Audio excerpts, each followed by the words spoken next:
Hi there, how's it going? I go by Venetian Vibes, and today we're going to be doing a pick a card reading. So, today's pick a card reading is all about your love interests, thoughts, perceptions, feelings, and near future actions towards you. Near future is going to be about the next 2 weeks to 14 days. So we're not just doing that though. We're also going to be getting into what your person thinks your thoughts and feelings are towards them, and how they think you're going to receive them if they make any moves towards you, or just how they think you're going to be acting towards them in the future. So we're also going to be getting into that. And so this is a very in-depth reading about what's going on their side of things, as well as I will be pulling cards for your thoughts, your feelings, and your future actions towards your person, just so we can get a whole clear vision of your connection. Okay, I'm very excited to bring this reading to you today. It is a timeless reading, so anytime you feel called to it, this is the reading for you. I will be time-stamping each reading, 1, 2, 3, 4, in the description box below, so you can quickly access whichever reading you feel called to. So I will give you a moment to tune in as I light your candle.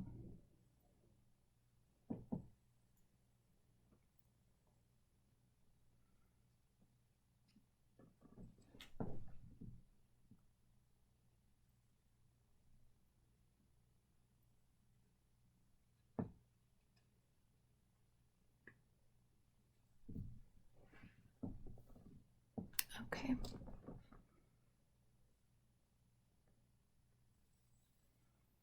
In this candle, I make these candles every month for my monthly readings, and this candle is imbued with the healing vibration of Archangel Raphael. So as it burns, it is emitting a healing vibration for you. Okay, if you need more time to tune into your deck, then go ahead and press pause, and you can have all the time that you need. But if you are ready, I will see you at your reading. Welcome to reading number 1. You chose the beautiful pyrite piece. Isn't that lovely? Okay. That right there. So to begin this reading, I am going to pull a beautiful oracle card for you from Elemental Oracle. And by the way, if you like any of these decks, I will have the information about them in the description box below the reading. So we're going to get one oracle card for you to represent your love connection. What is the energy of your connection right now? So what is the energy of your connection? The pile number 1.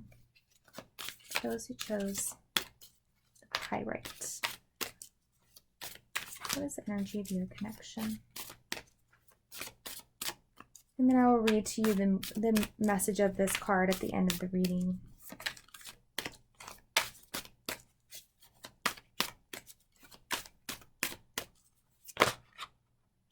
Okay. So out has come 2. I will take them both.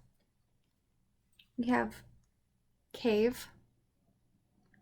The word above it is protection. And then we have magnetism, attraction. So protection and attraction. Well, those are very different energies. I will put the cave here. It came out first. Protection. Or, you know what? I'm actually going to do it like this. Symmetry is beautiful. Nature is beautiful in all its symmetry. Okay, so we have protection and we have attraction. So I'm thinking that a lot of you are feeling very vulnerable about the attraction you're feeling towards this person that you're interested in. With this person, they are just, you feel so drawn to them that it makes you feel vulnerable, and it brings up a lot of insecurities. And it gives you this need of being, or not need, it gives you this feeling of being out of control for some of you, and that you need to protect the vulnerabilities that this strong attraction and draw is bringing out in you, is drawing out in you. Okay, so that's what I'm getting from that. So let's get into your spread. Let's pull some tarot. Okay, I will split the deck for you. I have already shuffled it for you today. Okay.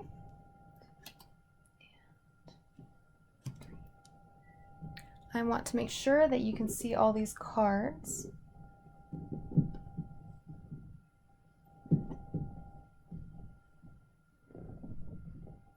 That's great, but that is crooked.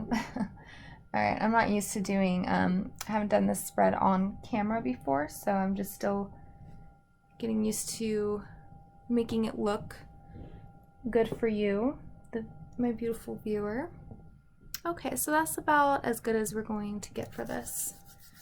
Okay, so this first row here is your person's thoughts and perceptions about you. Right here. How they think about you, how they perceive you. This card here is how you perceive them. What are your thoughts about your person? And then I will flip this deck over, this pile over, to see what they think you think about them. I'm sure that makes sense to you. It's a little bit hard to say, but I think it makes sense. It's how they think you perceive them. All right, moving on. This is how your person feels about you, my dear. This is their feelings for you.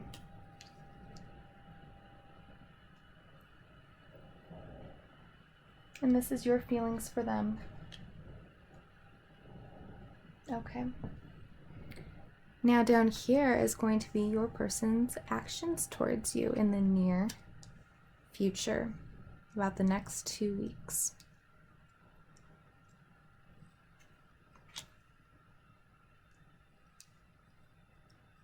And this is your actions towards them.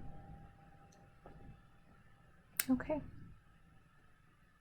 And we'll be flipping these to get how they believe you feel and how they believe you will act towards them. It'll all make sense in the end. Okay, so let's begin. Your person's thoughts. The Empress in the reverse.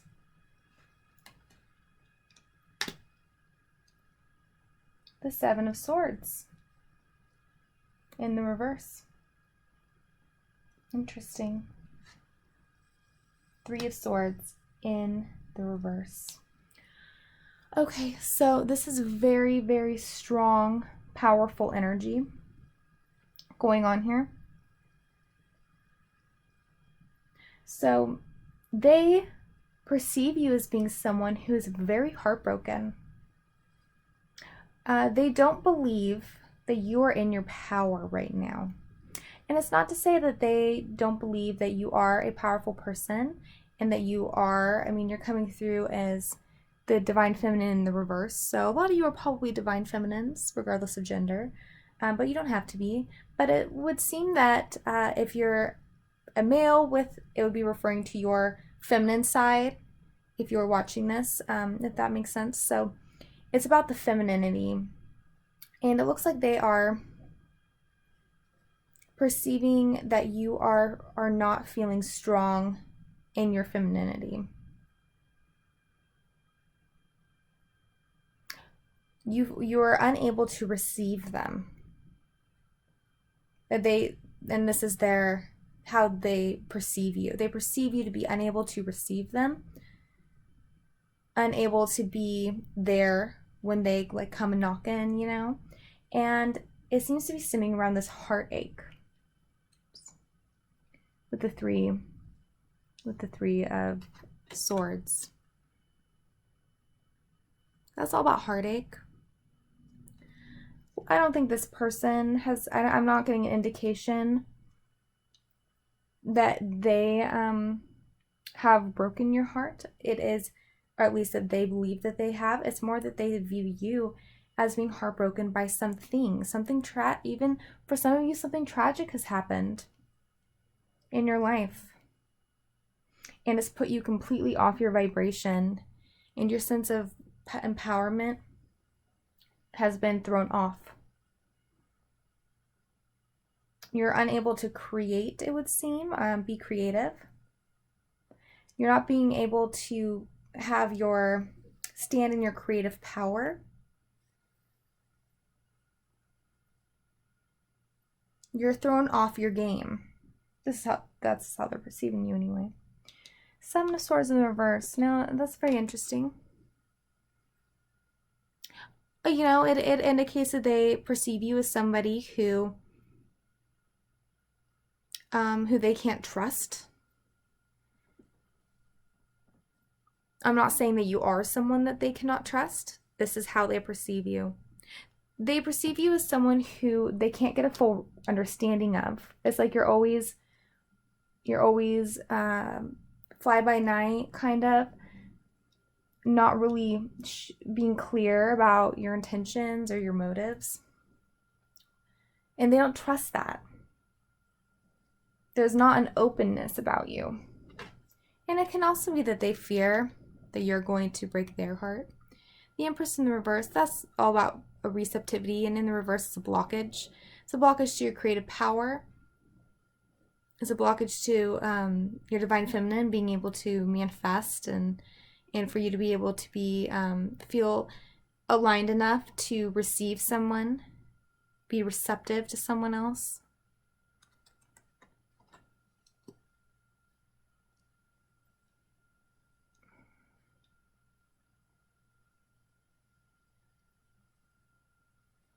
It's almost like they're watching you from afar, and they somehow have eyes on you because they don't feel like they can trust.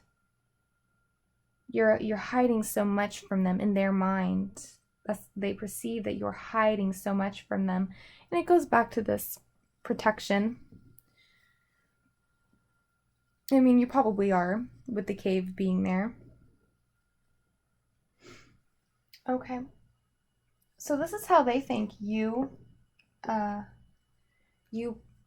perceive them, and it's the Death card in the reverse, transformation in the reverse. So they're thinking that you don't really believe that there's anywhere to go from here, that you can resurrect this connection. They think that you don't believe there's a way forward with them.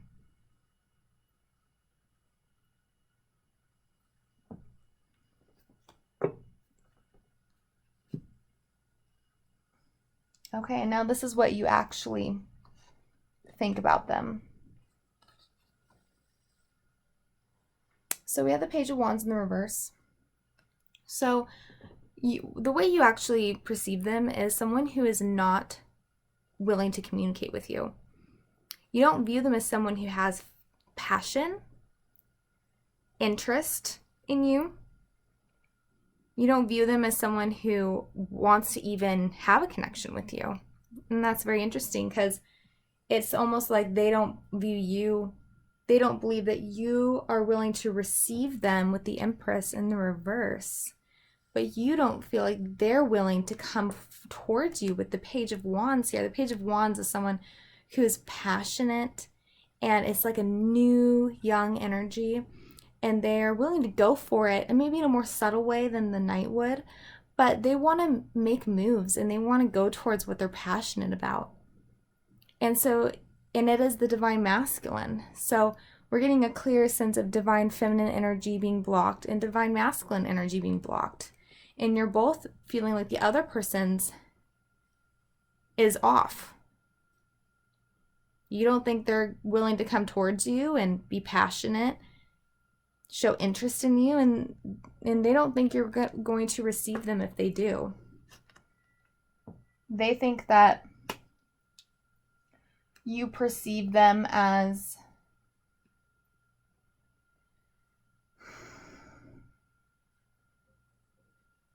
someone who's old, even.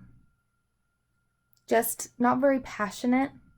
With the death card, we have a skeleton there, and so, I mean, they might not be totally far off, completely in how they think you perceive them, because we have a specter here, we have a skeleton, so, and then with the Page of Wands, that's ultimate youth right there, so, and it's in the reverse, so you're definitely not viewing them. They think you view them as being just sort of dull and just stagnant, even not very exciting, and is someone who's not willing to make changes in their life.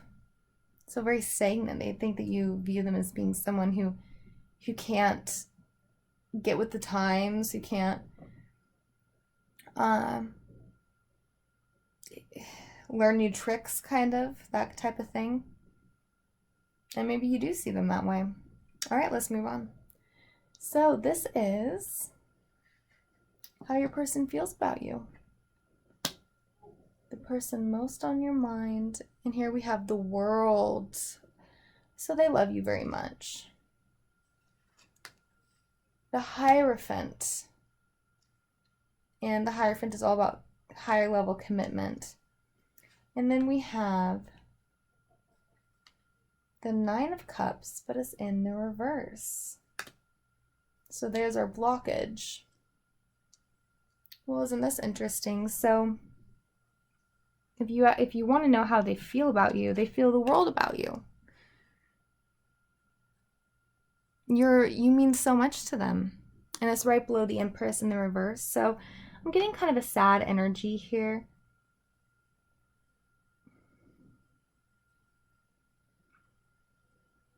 And there's also some indication of a pregnancy that might be causing some issues with the World.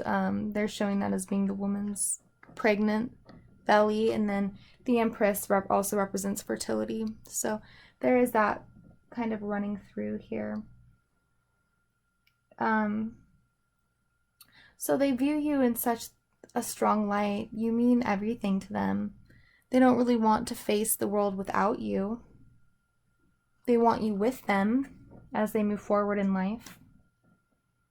But they just seem to not believe that you would receive them.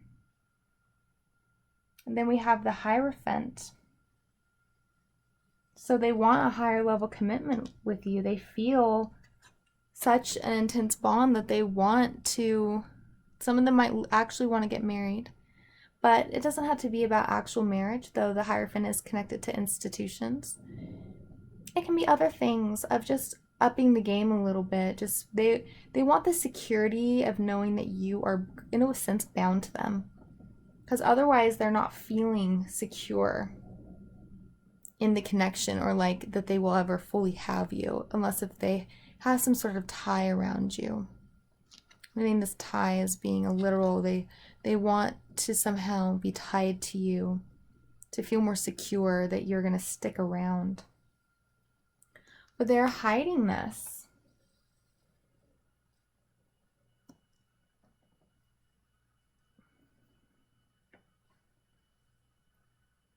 They're so curious about so much of how you think and feel towards them and just about you in general, but you seem to just be hiding so much. And then we have our blockage here with the Nine of Cups in the reverse. So this would be indicating why, a little bit about why this wonderful energy and all these amazing things they're thinking or they're feeling about you isn't really coming to fruition. Nothing's necessarily, and you're still in confusion about what's going on in the connection. We have the Nine of Cups in the reverse underneath the Three of Swords. So this is someone who's not feeling emotionally content. So their feelings for you is that they feel like you mean the world to them. they feel strong enough about you, they want a commitment with you, higher level commitment. But they're not being emotionally fulfilled by you right now. You somehow let them down, or this is how they feel. They don't feel emotionally fulfilled by you. And I think that you actually have also hurt their feelings quite a bit. I'm getting with this connection here. They've definitely been hurt by this connection in some way. And so they don't think that, they're not sure that you can fulfill them emotionally, that you're available enough to do that. And it's a very sorrowful feeling, and they feel very let down by it. And it's just, there's a sadness there that I'm feeling from it. So this is how they think you feel about them. Okay, we have the Queen of Cups here. So they actually believe, or is that the Queen of Cups? Well, the Queen of Coins. The Queen of Coins.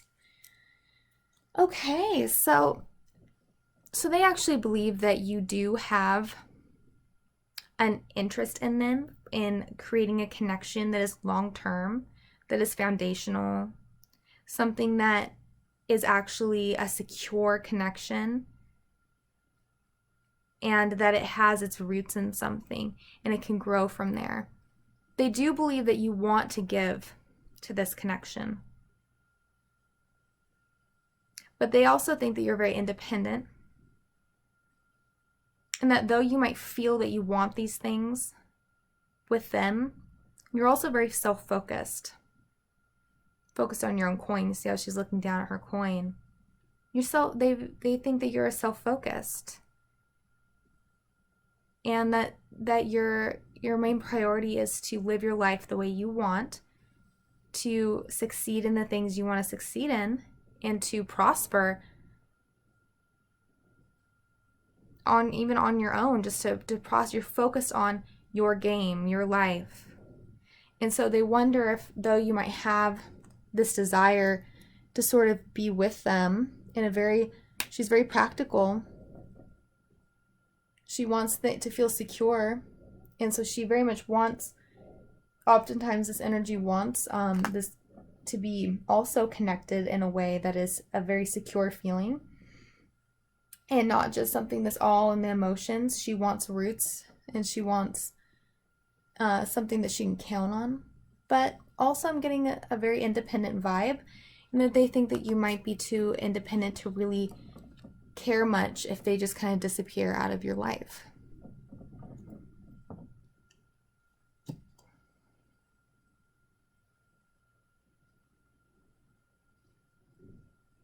They wonder if you perceive them to be a little bit devoid of feeling, unable to transform in their own lives, unable to change, sort of stuck. They think you might view them that way. They've probably given you a reason to view them that way. Alright, so this is how you actually feel about them. Alright, so your actual feelings are quite different from what they believe you feel about them. You actually feel the Hanged Man in the reverse. So you're much more literally hung up on this person than they know. It's actually gotten to the point where the Hanged Man, when it's in the upright position, which is actually upside down, when the Hanged Man is upside down, they're reaching some sort of enlightenment. They're hanging there and they're bound, but they're still growing. Something important, some important message is getting through to them that wouldn't have otherwise gotten through if they were just going about their day as usual. They had to take a step back. They had to meditate. They had to recess, stand still, in order to gain these insights. But when it's in the reverse, it's gone a little too far. And it's not for the benefit of the person who draws this card. is you're not benefiting from being in this hung up position anymore. Now it's becoming a little bit detrimental to your life because you're not hitting that moment of enlightenment shown here by the sun. It's being prolonged and you're not getting that. You're not getting the message, you're not getting the information, you're not learning the lesson you needed to learn from doing this. And so now it's almost like you're just stuck in the past and you're stuck in this position of not making any moves in any direction because you still haven't reached that pinnacle of information, that thing you needed to know, that realization you needed to have. You haven't reached it, and now it's getting to the point where you might be needing to make moves. You might be needing to clarify, because clearly this card is connected here to the Seven of Swords. You're not indicating anything to them. You're not showing them anything. You're just, his hands are tied behind his back. You might also be playing the martyr a little bit.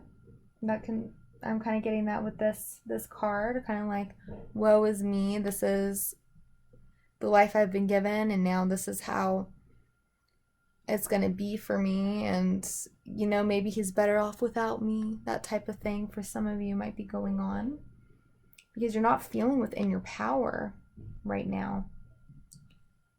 So that's how you're really feeling it. And so translating that to your feelings for them, it's just a lot of confusion there. A lot of confusion.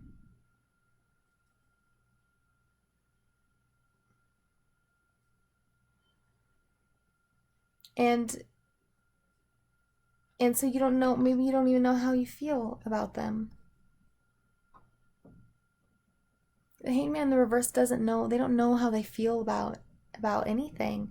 Whatever got them hung up there, they're even more confused about it now than they were before they took a step back.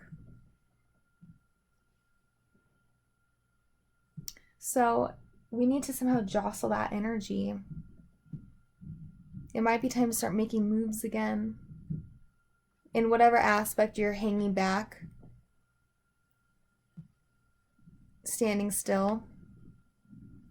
Maybe your mind's going off into the past quite a bit. You know what? That's natural. And it can be very harmful to us psychologically if we do that a lot.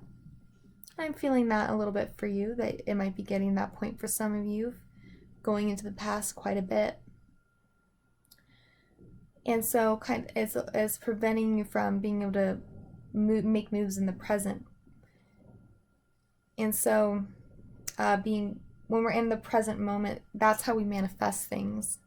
If our heads are in the past, we can't manifest anything anymore.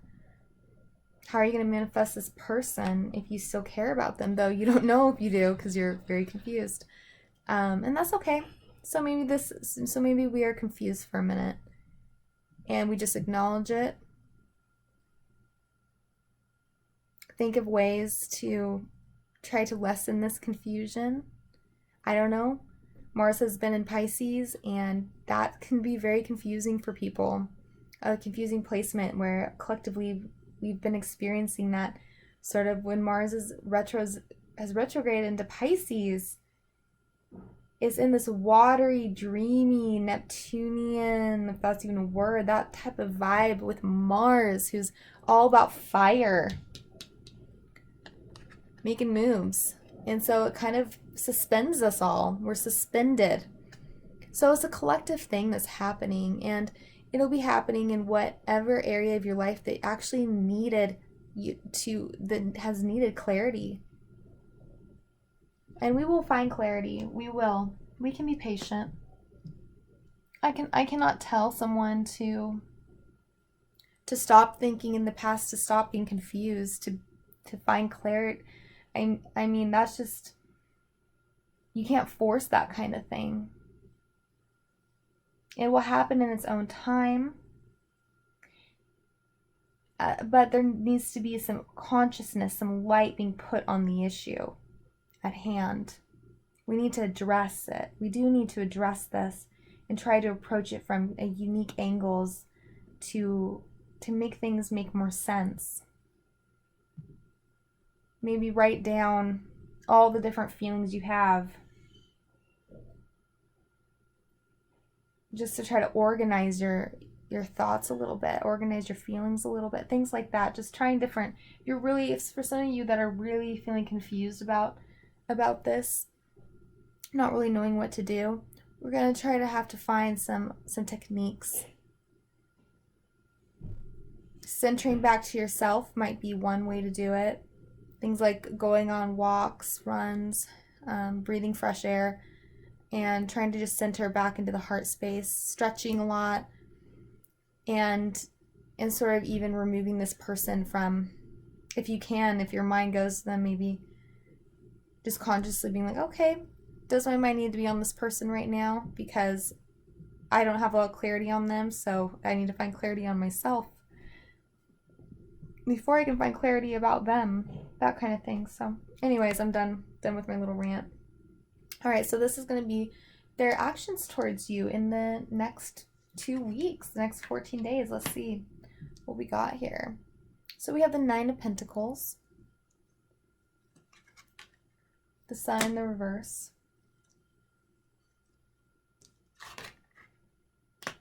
Two of Swords in the reverse. So Three of Swords, Two of Swords,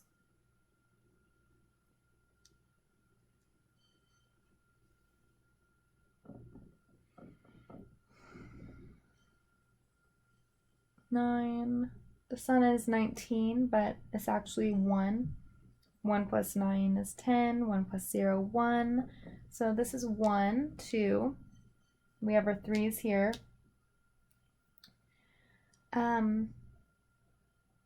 Okay, so, interestingly enough, the World is also connected to the Empress, with it being 21. 2 plus 1 is 3. Empress is number 3, so we have the World, the Empress, both being connected with the Three of Swords. Okay. Alright, so in terms of their actions towards you in the near future, it seems like they're very much trying to focus on their own well-being. This is the Knight of Pentacles is the ultimate singles card. It's just about someone being content in their own life. And so when this energy comes out in terms of actions towards you, it doesn't really indicate someone who's actually making any moves towards you. It's more showing how they're trying to live their own life. And it is not a bad thing that they're really trying to live their life to the best that they can, because it seems to me that that's something that you were upset with them about, if their perception is correct. And I'm seeing it on this side too, that I'm thinking that you were unhappy with, in some aspect, to how they were living their lives. They weren't stepping up to the plate enough. And so I think they're trying to become more like that. And your discontent with them might also, you might have just been a mirror for how they feel about themselves. And we have the Sun in the reverse as well. So that's very blocked energy. We have the Hierophant above it. So despite them very much wanting this connection with you to be cemented in a foundation that you guys can both work off of, a future together, we have this ribbon going through here and here. I mean, there's so much desire for that it's a shame that it's not coming through in their actions. And then in the next 2 weeks, the Sun in the reverse, I mean, the Sun is the greatest soulmate card, the most positive card in the deck, but when it's in the reverse, we have a huge lack of clarity. The Sun also represents illumination in the inner child. And we have a lot of blocked energy and a huge lack of clarity between both of you guys. So I think before any action is taken, we need to establish some sort of clarity in what we want. I think you guys are both projecting your lack of clarity on what you want, with projecting that onto the other person, like, oh, it's them that doesn't know what they want. But I'm thinking both of you actually struggle with that, because we also have the Two of Swords here, and it's in the reverse, and I'm thinking that this represents both of your energy. And it is just so much surrounding the mind, so much confusion and inability to make a decision. And it's in the reverse. And that can mean that it's coming out of that energy. Maybe. But with the other cards surrounding it, you know what? What I'm feeling is that they might be coming out of this energy of just being stuck in life. And in regards to you, just kind of being stuck, not being able to make a solid decision. But it's going to be a slow process. And definitely not something that's happening within the next 2 weeks. I definitely think they're trying to work on that, though. They're trying to work on not being so stuck in the mud. Being able to choose a path and sticking with it. But it's not an easy vibration to move into if someone's been experiencing a lot of confusion and a lot of stuckness and staleness in their life. It's not something that's easy to suddenly break out of that and just go full force into something.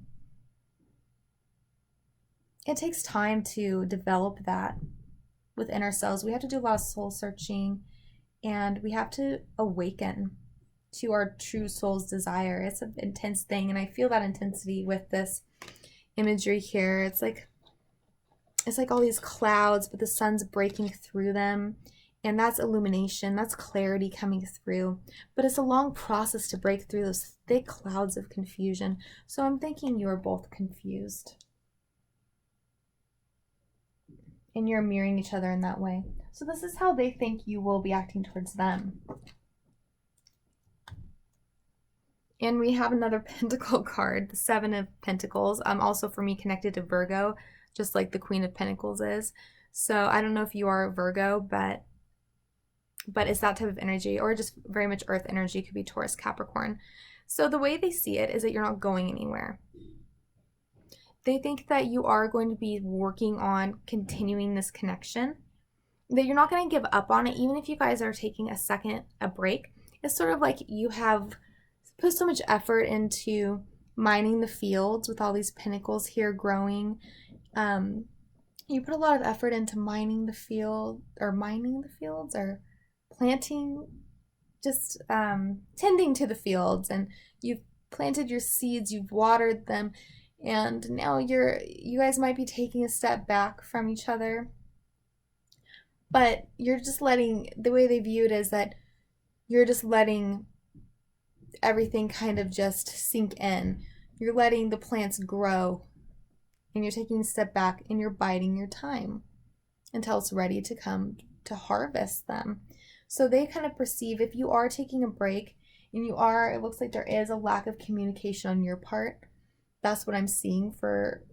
It might be switched. So if that's not resonating with you and you feel like the other energy resonates with you on their side, then go ahead and switch those energies. They can manifest differently for each story. But this is sort of how they view deep down, like, yeah, you might not be showing them much about yourself or giving away your feelings or even communicating with them at all, but they don't think you're really ready to give up on everything you two have established together and created together. So they still have a rather positive idea of the future with you, and they definitely don't think they don't think you're giving up on them. But they are confused about aspects of your connection. There's things that they're confused about. Maybe it's about what you want from them. Maybe it's so strange because they are so confused about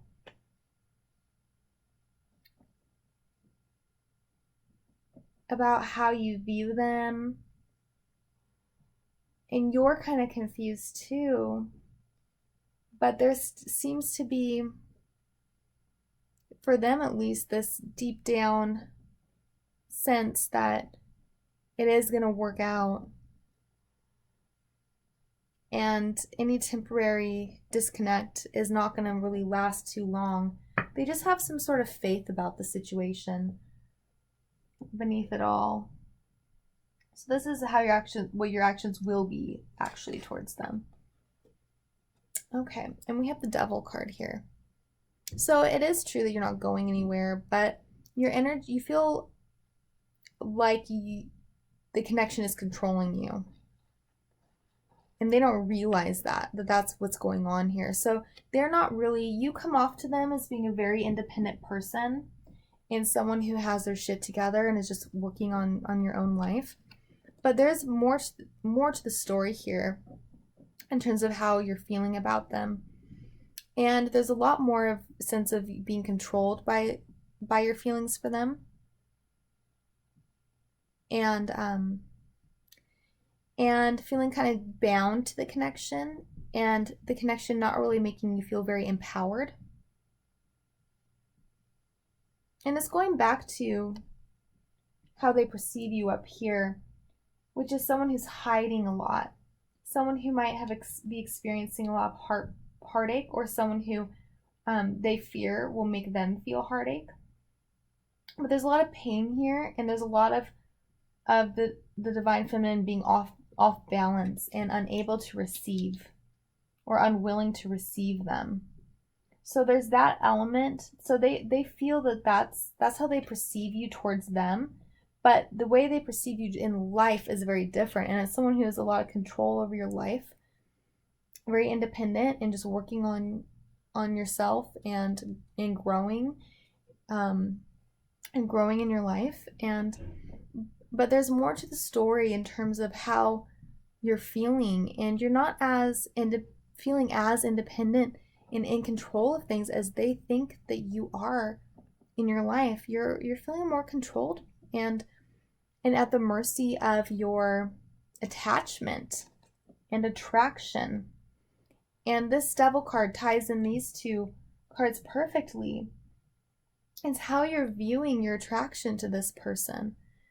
And you view it as being something that's toxic, that you don't have control over, and it's making you feel like you need to protect yourself. So we have this withdrawal here as you stay stuck, and part of it's also going back to this hangman of feeling stuck in the past and stuck in waiting in this water of these experiences you've had with this person, this attraction you have, and feeling like it's toxic.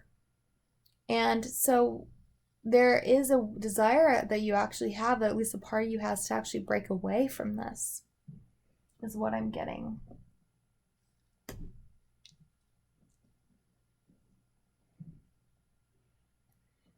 Because you don't feel like it's going to go anywhere.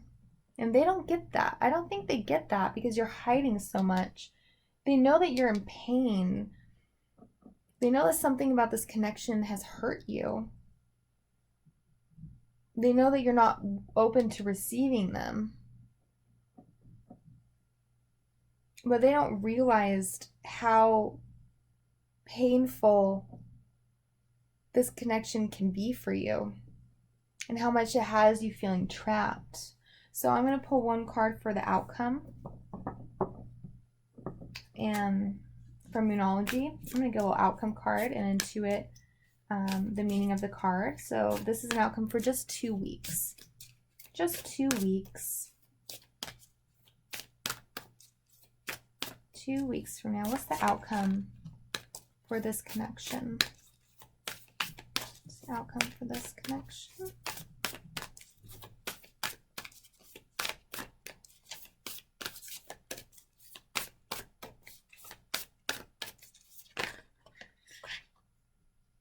Okay. Out has come to once again. So we have confidence is your key to success, new moon in Leo. And look at the bigger picture, full moon in Sagittarius. So these are both fire energies here. We have confidence in looking at the bigger picture. Okay, so we need to embrace some fire energy. We need to restore this mobility in your life. This ability to mobility, but this ability to be this ability for mobility, I guess, just being able to make moves and keep things going in your life despite this confusion you're having. Looking at the big picture, taking a step back. What really matters? What really, really, truly matters to you? Did my candle go out? No, the candle is still burning. Okay, so what really, truly matters to you? That's what the full moon of Sagittarius is talking about. Remembering what really matters to you at your core is going to help you wade through all this confusion. That's what I'm getting. That's the message I'm getting. Confidence is your key to success. New moon in Leo. Okay, so it really is time to get out of this hanged man energy. Trying different methods to restore your ability to move forward in life, to feel empowered in your life, to heal your divine feminine energy. Even as a male, you will have feminine energy that might need to be restored and healed. Because we don't want to just be in the shadows, going by the sheet of darkness, because we don't want to be seen by anyone. Leo asks us to be out there. Sagittarius is out there, being seen by everybody, visible. We're talking visibility, shining bright, and not being ashamed to just do it, to be yourself. So those are the messages I'm getting for you. In terms of your connection, it's coming along the same lines of not much is really going to be going on in the next 2 weeks, and that's okay. You and your person has so much to kind of work through within your own life that it is perfectly okay that they might not be reaching out so much, that you might not be reaching out so much. There are things to work on here, because if you view this connection as being toxic, but you still aren't sure, you're still hung up, you don't know really what to do about it, you don't know you're being pulled different ways about how you feel, and you don't know what's right, we got to recenter ourselves and try to get out of that stagnant energy as best we can. Force yourself to try something new. Something you haven't been doing. Force yourself to get active and to realign with what really, really matters. What really matters in your life. Maybe you can write a list down of what truly, if I don't know, if I don't believe in limitations so much, but if you're really just going to get down into the very core of what matters to you. What are those few things? And we can try to put all of our energy into that, and I don't know, just try things like that can help you get out of the stagnancy and help get you some momentum back in your life if you've been experiencing that. Okay, so I'm going to read one of these to you because this reading has gone on long, and I think attraction, magnetism, is very clear what this means. It means you're attracted to this person. You feel drawn to them. And that is connected to the devil. You feel like it's a little toxic too. And you're not sure what to make of it. But I'm going to read to you this protection, this cave card. So it looks like it's number 17.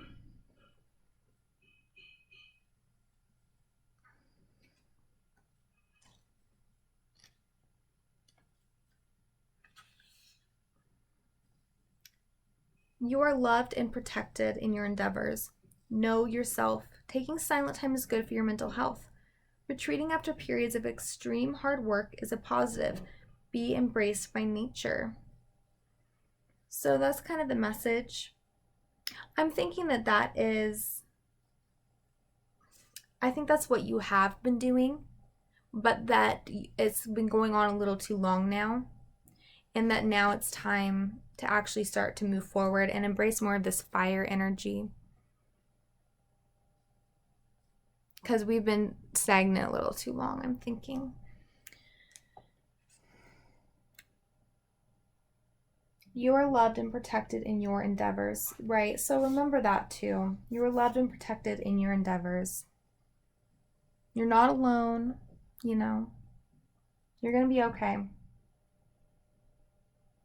You definitely have been silent, and you've been taking your silent time, and you can continue the silent time. You don't have to give anything away to this person, information-wise, feelings-wise. And it's also reminding you to be embraced by nature. Be embraced by nature. Go out there, breathe some fresh air. That'll help to reinvigorate you or invigorate you. Okay, so I hope you enjoyed this reading. I know it went on a little bit long, but it is more of an in-depth reading as advertised. So I hope you enjoyed it. If you got this far, I'm sure you did. I am sure it was helpful. I hope it was. And I wish you the absolute best. If you want more information, you can check out your sign for the December monthly readings that I just put up. And just have a great December, New Year.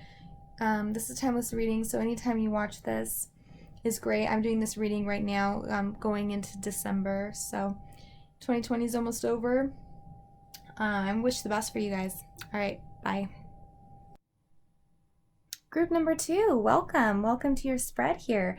So I actually started to give an intro, and I pulled your oracle card just now before I was even recording. So I'm just gonna leave things as they are. We have the beautiful septarian piece that you chose. I was just talking about how it is all about communication and has a very calming effect, despite what you would think by looking at it, where I know that a lot of people feel a little bit off-put by it, but it actually provokes, once you're holding it or it's around you, it is actually a very calming stone.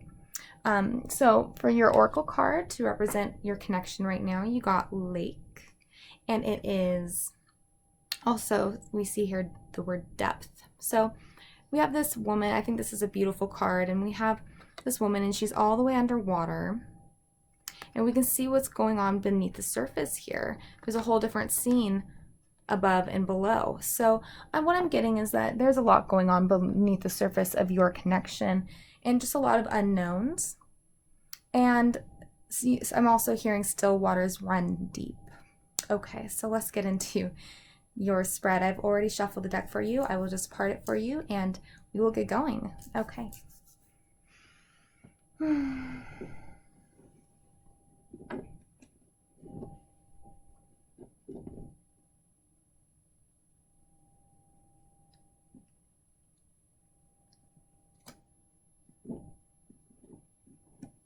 Okay, so this is how your person perceives you and thinks about you, what they think about you, and this is how you perceive them and think about them. This here is how they feel about you. Switch hands here.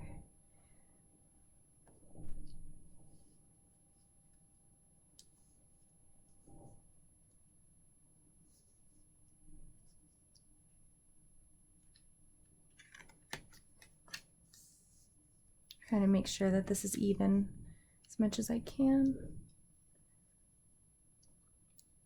You can always fast forward if you don't want to watch me. And then this right here is a little bit about how you feel about your person. I do both sides so I can get both sides of the story. And sometimes especially for cross-watchers, things can be flipped where the viewer is actually this person. And so it just depends on the castings of the roles, but the storyline is the same. So here we have their actions towards you in the future, and we need that to be a little bit higher for you.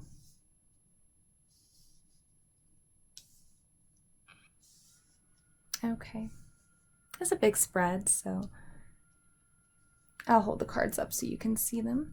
And then here we're going to have how you are going to respond to your person or act towards them in the future. Okay. So we will begin with their perceptions and their thoughts of you, my dear. Let's see. So we have the Nine of Wands.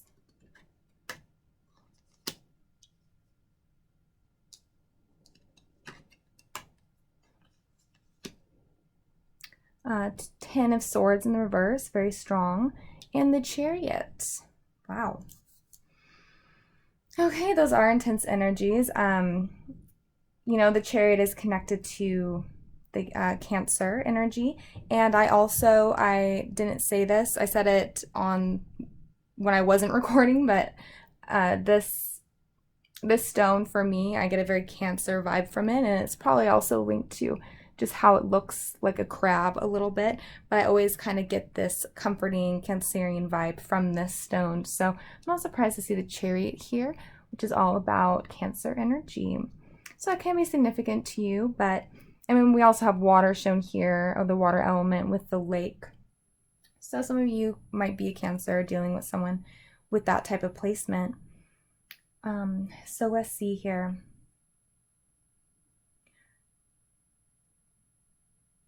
So they perceive you to be someone who is very protective of yourself.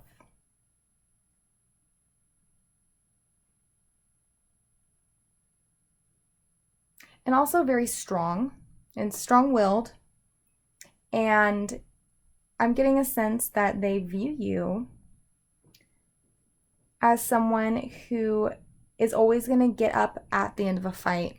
And you're going to try to make things, fix things. I'm getting a very powerful vibe from you.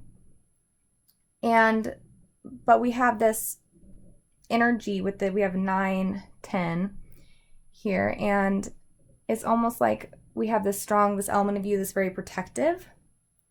And that also is in alignment with Cancer energy again, with that shell, the crab, we have the shell. So it doesn't, if you're not Cancer, that's fine, but we have this element of this shell type of mentality of trying to protect yourself from something before it even happens, and trying to even decipher. And with the Ten of Swords, for instance, it's like an end. It can even be about an ending of a connection, and trying to protect yourself from an ending that you think is going to happen, but before it has happened. So I'm getting just definitely this shield you have up, but it's very much linked to trying to catch something in advance. So you're expecting a certain thing to happen or a certain result to take place, and you're preparing for that. And that's kind of how they view you, as being someone who is who seems to be ready for the worst, but then also not really ever backing down. And I'm also getting that you're always ready to come back to them. Even I'm guessing that there's been at least one time when you guys have ended things,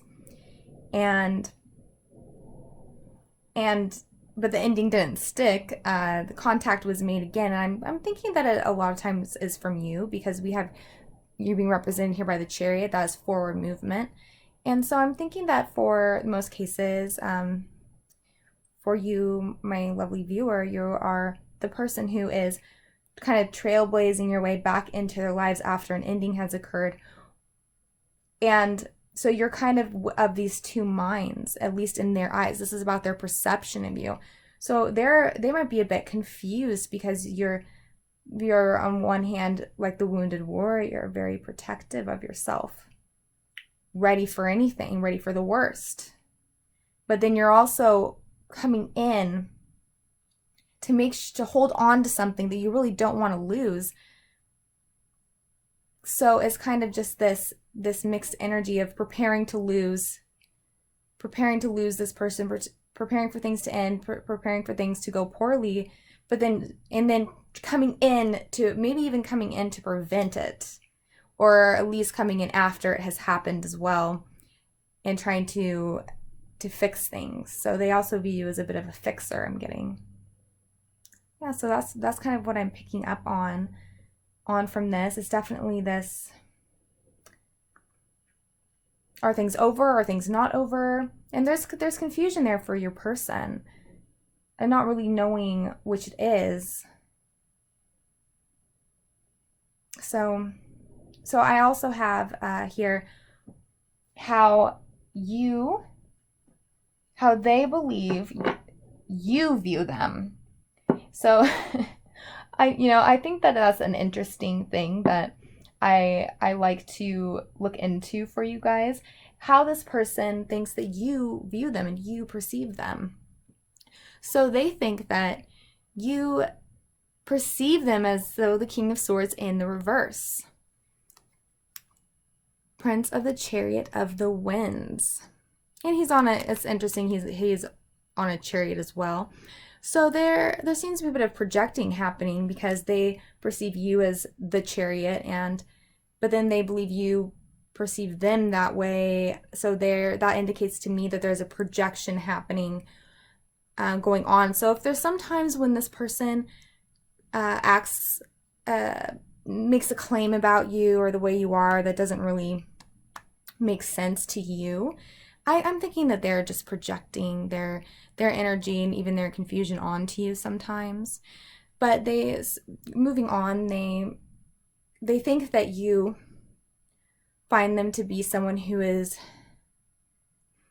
I almost want to say abusive.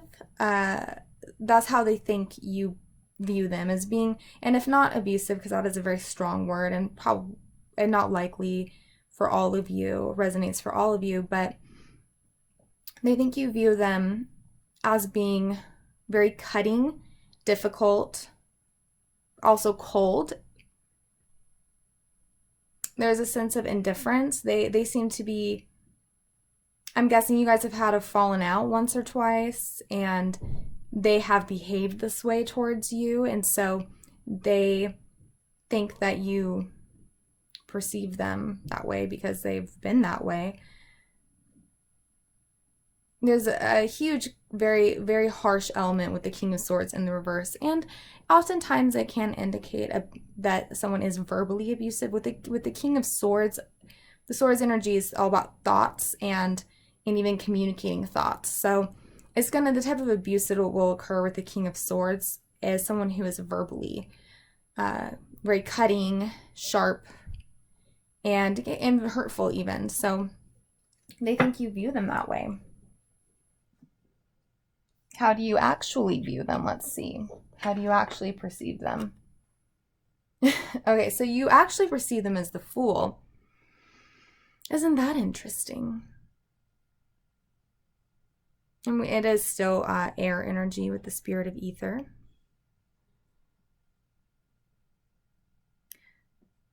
So the way you actually view this person is quite different from how they believe you view them. So why would that be? Why do they think that you find them to be harsh and mean-spirited, but you actually view them as somebody who is coming in for a new beginning with you?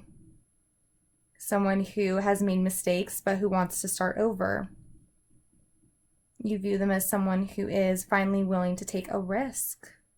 And they bring with you a flower. It's a little far away now, but they bring with them a flower, meaning that you perceive them as being someone who is willing to offer you something of value. But they do still have this rather beastly dog with them. So it might be that you don't fully trust them because they have this. I'll pick the card up again. It's a little hard with my nails, but so he does have this little beastie with him. He is a bit off-putting. I think the man's even holding the dog's collar. So with that, I'm getting that you don't necessarily trust the situation or this person to be, kind, compassionate, decent, because he has this beast with him that he could let loose at any moment. So I'm definitely thinking there's a history here of this person being rather cutting and harsh with you. And so I think you view them in a bit more of a positive light than they believe you view them, because you seem to be recognizing a possibility for a new beginning. But they are right that there's an element. I mean, they think it's all you see in them, but I'm thinking it's more that you just recognize that there is this element that you don't quite trust. I mean, this person has a beast that he's holding back. So how, maybe some of you are wondering, how long can he hold this little beast, or this big beast, back from you? Like, how long is it, even if it's still there, how long is it going to be before you see it again? So I'm thinking that that's kind of how you're thinking about things.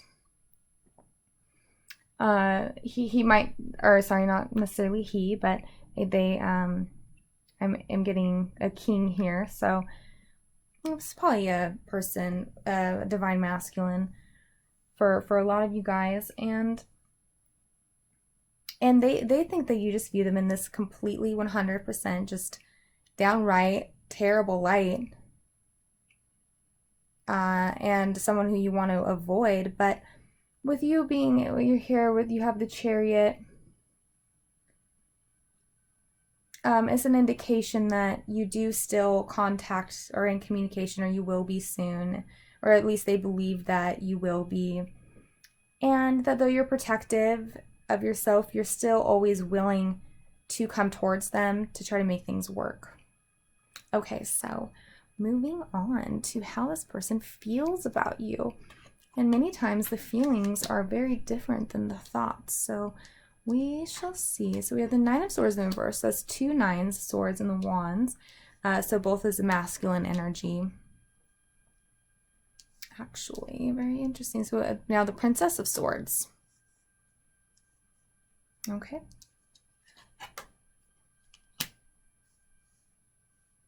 Four of Cups in the reverse.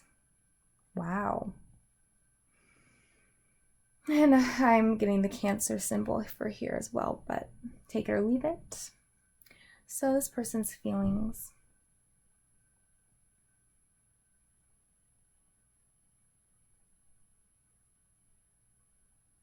So there's a curiosity here that they have for you.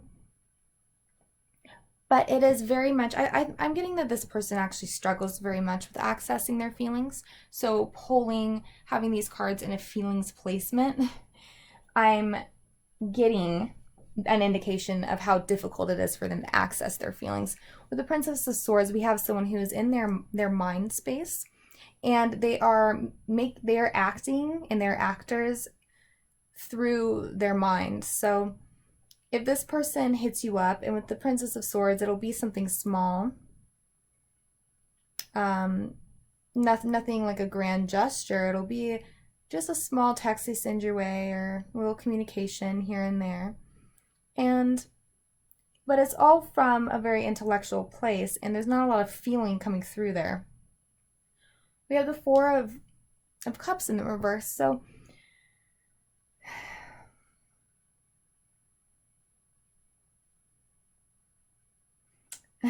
okay, so this person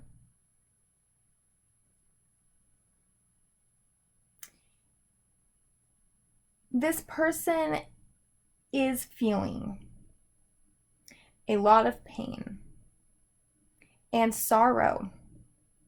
The Nine of Swords in the reverse here is connected to the mourning, like to mourn someone, to mourn a loss. And I'm getting that from this energy, and we have the same type of ink, this blot here with the Ten of Swords in the reverse, Nine of Swords also in the reverse. It's this energy of things have come to an end. And I think that for many of you, they've come to an end more than once. But things have come to an end for a lot of you recently. And they're in this place of mourning this. And so they do feel strongly, but what I was getting with this difficulty accessing their feelings. I'm thinking that this energy of the loss, feeling the loss of you, the loss of you, it comes about maybe at night once they're not able to be productive anymore and they're in bed, and they might try to distract themselves by watching TV or reading a book or playing video games. But at some point you have to turn those off to sleep.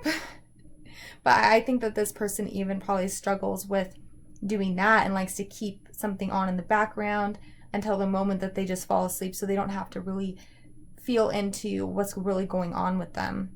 So I'm just getting this big sense of someone who has difficulty accessing their feelings. And it goes back also to the lake here, where there's a lot you wouldn't know by looking above the water. Everything looks very still and even powerful with the lake, or with the castle here. There is a strength to this scene. We have mountains representing strength in this beautiful castle of force, of fortitude. But then you go underneath and there's this person who is drowning. And so that's kind of what's going on with them. And they very much want you to come back into their lives, but for some reason they don't really feel like they're the ones to do it, to be the person who is initiating things. They don't think that that's what they should do. They believe that you should be the one to do it. With the Four of Cups in the reverse, I'm getting just this big sense of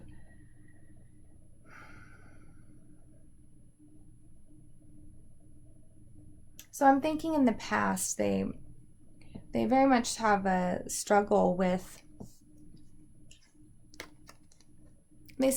being able to accept love and kindness and compassion. They become uncomfortable with it and they shy away from it. And that's an issue that causes problems in a love connection. So that barrier needs to be let down. And so I'm thinking that the way that they perceive you as having so many barriers, it's really that they, and maybe you do, but I think that you have those and you guys are mirroring each other in that way, but you both have a lot of boundaries up and barriers. And I think for a lot of you, you're just responding to them. When you start putting those up, you just start feeling like over time getting kind of beat down from this person because of their fears of intimacy, the issues that they have with being able to access their feelings. And so you start putting those up, and they view you that way. But here we have somebody who's been that way, but since it's in the reverse, I'm thinking it gets to the point with this type of thing where someone becomes so miserable and lonely, and all of the feelings that are being repressed just start to gush out, and it just becomes, it overflows, like you can't hold it back anymore. So it all suddenly comes up, and so we have this with the reversal, this strong repression of that for a very long time. But I think it's mounting, and I really do think that with what we see here is that's somebody who is beginning to really feel it, and feel it pretty hard, with a lot of just this sense of loss, this pain from how much they've lost. And maybe I'm getting also a sense of guilt as well for what they've lost. I'm gonna pull a quick extra card for the Nine of Swords energy, just to see what's going on here. The Nine of Swords. Can I see the Nine of Swords? So they are mourning. What is going on with that? They are feeling a loss. What is going on? Why? What's going on with this person? What led them to this?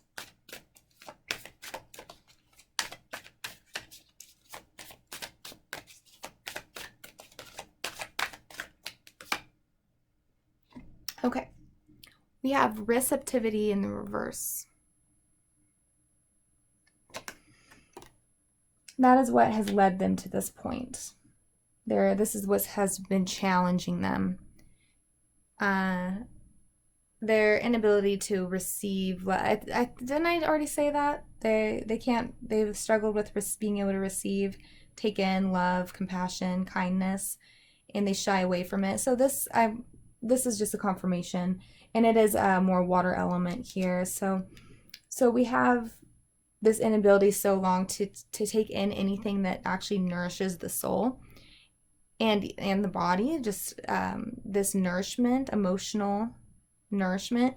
They've rejected it for so long that now the pain from that, and the pain from just having gotten none of that, because they haven't allowed it in, but it doesn't matter whether they made these decisions or not, the pain's the same. So they are now getting to this crux where the loneliness and just the lack of nourishment for so many years just becomes too painful to ignore and to push down anymore.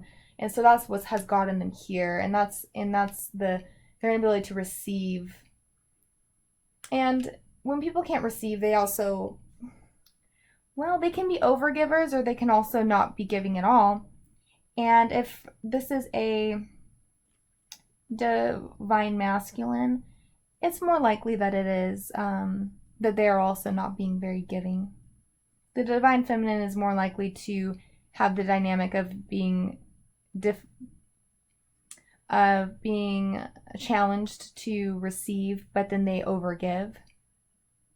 But so you can kind of see for your individual case kind of which that is, but either way, we have issues with receiving, and that really does block being able to truly give for a lot of people. So I'm guessing you've been left undernourished by this person. All right, so this is how they think you feel about them. And we have the 10 of Wands, Lord of Oppression. That's another 10. We have the 10 of Swords here. So we have now another 10, the 10 of Wands. So they think that you just feel completely unable to continue on dealing with them. You're feeling burdened by the connection in their mind. You feel that they think that you feel burdened by them, burdened by the connection.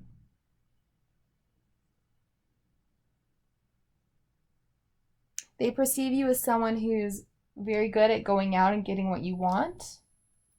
You're solid in life. You seem to be someone who's very driven. And I think in the past you have come back for them. And that's what they are hoping for now, is that you come back for them. You try to fix things. You try to reverse whatever ending has occurred, and you try to come in and fix things. They want that, but they are feeling, and they perceive, and in their mind, they view you in that way, that you will do that you're capable of doing that. But in their feelings, they kind of feel that you view them as too much of a burden that you just need to let go of. And so let's see how you actually feel. Okay, so we have the Ace of Cups in the reverse for how you actually feel about this person. So you fully recognize that they have not been giving you what you need. They're not filling your cup. They're not giving you what you would need to be happy in this connection. You definitely don't feel that there can be a new beginning. So in a sense, they're kind of right on about how you're feeling about them. You don't feel that there can be a new beginning, but it seems that you perceive them as someone who wants one. Up here, we have you perceiving them as the foolish man, someone who does want a new beginning, but you just don't trust it. But going back to the beastie we had here in this card, you wonder, okay, I might be getting a few texts from them. It's nothing significant, but they're clearly kind of reaching out, trying to maybe even get you to make the bigger moves. Some people can do that. They just throw something small out there and then hope that you're going to cling to it and turn it into something much more. But you're just not feeling that. You don't feel that they're going to actually be able to make you happy no matter how much they may want to get back with you, or how much they may miss you and want a new beginning. You just don't feel that they're going to be able to give you what you need to be happy. So let's see here with how they're going to be acting towards you in the near future. And the near future is about the next 2 weeks. Can be up to a month for some of you. So we have the Three of Wands here. That's definitely an action card, but we also have the Five of Pentacles in the reverse. Okay. And we have the Three of Cups in the reverse. So we have 3, 4 of Cups, the Ace of Cups. There's definitely love and strong, deep feelings between you two still.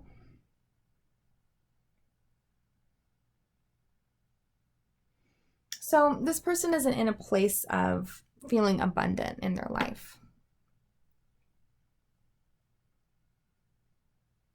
They're unable to access their own flow, their own world of how they're feeling, what's going on truly with them. And so they're disconnected from what they actually really, really, really want in life. And so it makes it very hard for them to actually move towards somebody, towards you, in a way that is consistent and kind and just what you would want from somebody.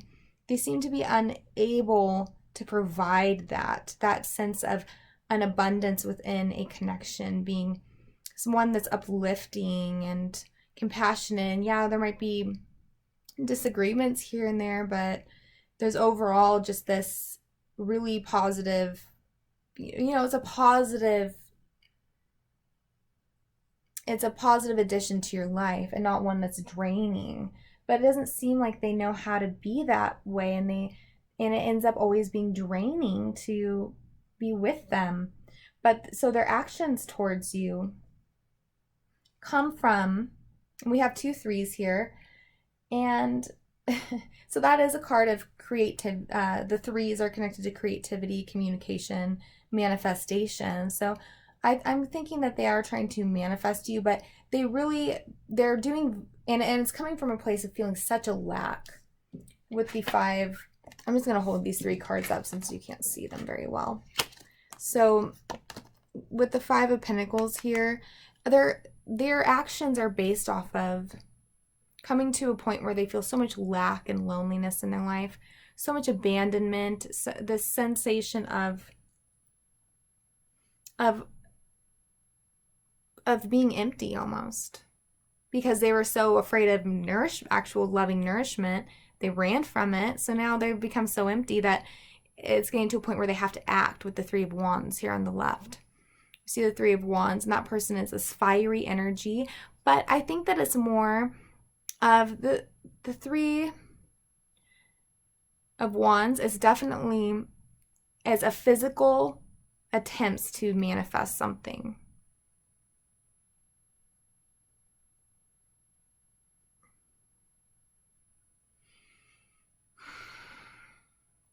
But I think that they also very much want to manifest you coming to them.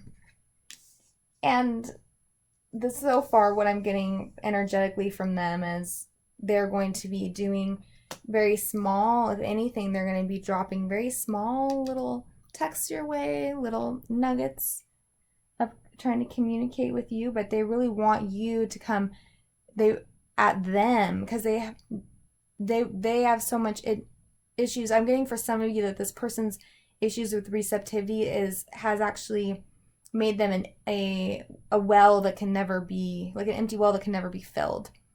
And so for some of you, this receptivity issue has come in that form of no matter how much you give them, give, it never fills them up. There's an emptiness there. And I get that from here, that for some of you, that's how it's manifesting.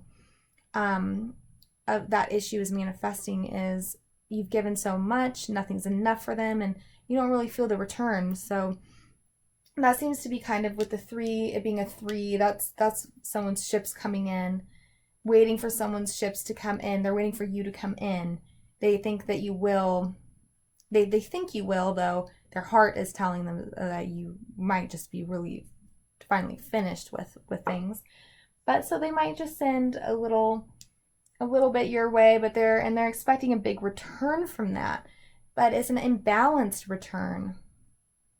It's very imbalanced. They want you to give back, give so much more than they do. So this is how they believe you will receive them, or how you will be acting towards them. And we have the Eight of Pentacles. It says Lord of Prudence.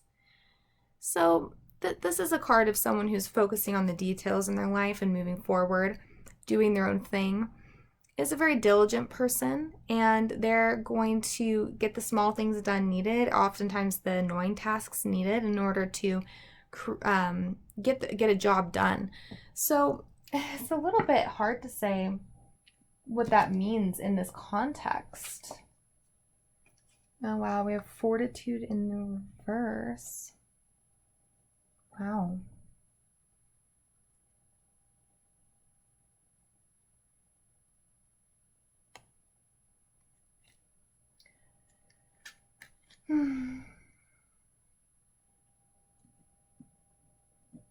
It seems that they think that you are forever willing to work on things with them. And if they do approach you with something as small, then maybe you come in and you try to fix things. You try to work on things until they're mastered, until finally it works. And they just want you to make things work for them and to initiate that process. And so that's kind of how they expect you to be towards them, though there is definitely that strong sense of doubt that you're turning that attention to your own life and kind of just letting go of them, and that you're just going to be using that energy that you used to use towards trying to fix your connection and actually using it in your own life, in your own manifesting what you want to get done for yourself. So this is how you'll actually be acting towards them. And we have the Hierophant. Okay. So it's looking like they might be right in a sense for a lot of you. But you're going to be, what I'm getting from the Hierophant here is that you're going to be demanding something that is sure. You don't want anything flimsy or finicky. You don't want someone, the foolish man, coming in and trying to start a new beginning, or kind of indicating that they want to in a very indirect, small type of way. Princess of Swords energy, that's what I get. And so you're going to be like very much very certain about what it is you need from them. And you want a foundation and something that's very structured. And I mean, for a lot of you, you want a commitment as well. You want something that is if you're going to be doing all this work, and if they're actually willing to change in the way you need them to, and that a lot of that change is about just being there and not getting scared and running off and not having these issues with being out of balance with receiving and giving, and getting cold feet and running off. And you need somebody who is going to be there. And there is a sense that this person is drowning a little bit. So how can someone who's drowning in their own life, how can they really be there and support? You can't support someone else if you're drowning, if you're underwater. So how much they're actually able to do this, I don't know, but it looks like you're going to be basically making it very clear, your needs and expectations very clear. And it's kind of like cutting out the bullshit, like, are you willing to do this or not? And getting a direct answer from them. And then I think you're going to make this is very practical. We have a strong Virgo here, and this is Taurus energy, which is matching actually the Taurus energy we see here. But in a very weakened place on their part. So it's very earthy, very practical. You're being pragmatic about things, and you're not coming from you're not using you've decided to cut off that flow of love and feelings and just your feelings for them. You're kind of not acting from that place, because I feel like you feel like when you've acted from that place before, it hasn't worked out and you didn't get what you wanted. So I think you've learned a bit from this, and you're going to be very pragmatic in your approach if they do sort of try to sneaky their way back into your life. I'm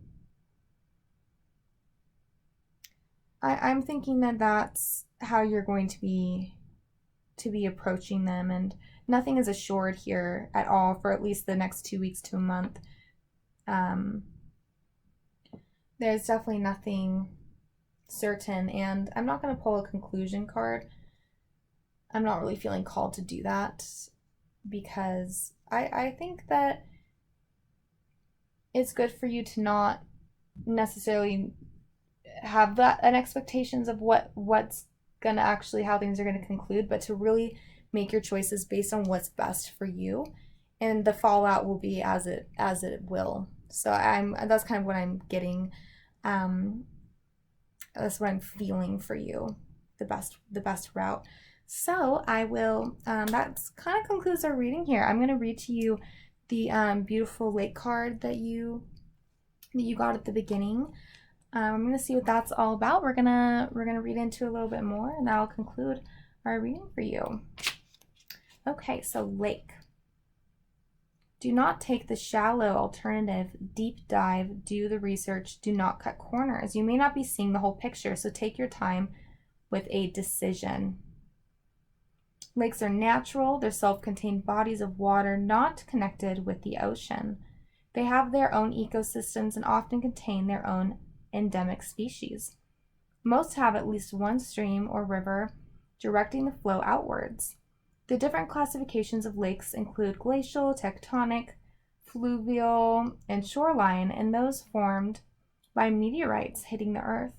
As they are often fresh water, historically lakes have attracted human occupancy as they are a water source. On Earth, most lakes were formed in the higher northern latitudes, although there are notable exceptions in Africa. Spiritually, lakes have been places of magic and power. Lake Wanaka in New Zealand is said to breathe in and out with the giant that lies underneath. Lake Baikal in Siberia, sometimes referred to as the Sacred Sea, is the largest source of fresh water in the world, containing over 20% of the world's unfrozen fresh water. Over 630 kilometers long, Baikal is very deep and its waters are very clear, and it contains over 3,000 unique species. One common shamanic practice is the offering of a small amount of vodka in certain sacred spots. It is also believed that something should be thrown into any fire you light as an offering to the spirits. It is said that if you bathe here or in other lakes such as Lagarfljót in Iceland, I know I butchered that, you will receive healing energies from the pure and ancient waters. So it's talking about the power of lakes, and it's a bit dry. I kind of like oracle decks that are about the natural geological things. I enjoy that. There's so much symbolism in the lake here, so much about depth, and reminding you to not just look at the surface of things, so not just look at the flower that he's offering or that they are offering you, but the beast that they are holding back as well, and remembering that. And so making your decisions from this place of really feeling into whether you trust the situation or not.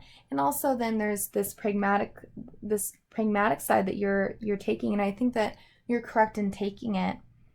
Just being very straight and honest. But I'm just getting that there's just so much more going on with this person than you could ever know. There's so much going on with them and their feelings and just where they're at emotionally. They are just mourning. They're in pain. So much is coming up for them that has been repressed for a long time, and I think your connection has brought it out. perhaps losing, for some of you who've broken up recently with this person, losing you has brought it out in them. And so they're really struggling, and they're feeling there's an emptiness to them. And so to whatever you decide to do, remember that there is a lot going on with them, and to do what's best for you, but in a way that's gonna be kind and not put them down worse than it looks like they're already feeling. So I hope you enjoyed this reading or got something out of it. I loved giving you this reading. And if you would like more information, I do my monthly readings for every sign. And the month of December is up for you guys. So yeah, I wish you all the best, okay? Till next time. Welcome to pile number 3. So we have here the beautiful, very light amethyst. I love the stones. So beautiful. Okay. So, before I get your spread going, I'm going to pull an oracle card for you. And this is going to be about your connection. This is the energy of your connection right now that I'm going to be getting here with the Elemental Oracle. And if you're into any of the decks that you see, I'm going to have them all in the description box below the video. So you can, if you like a deck, you can see more about that there. Okay, so for group number 3, what is up with your love connection? What's going on? What's the energy here?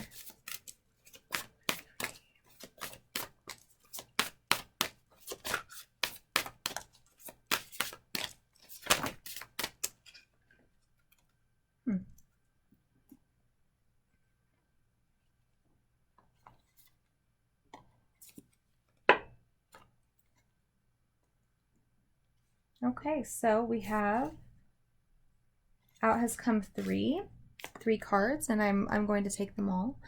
So we have speed, movement, so movement, water, creation,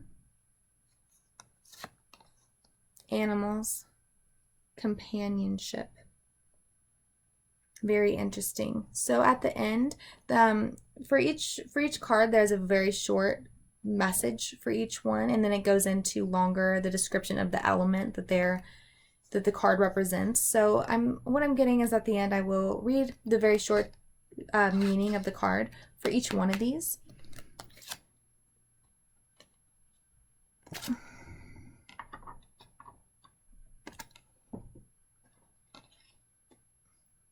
Movement, creation, companionship.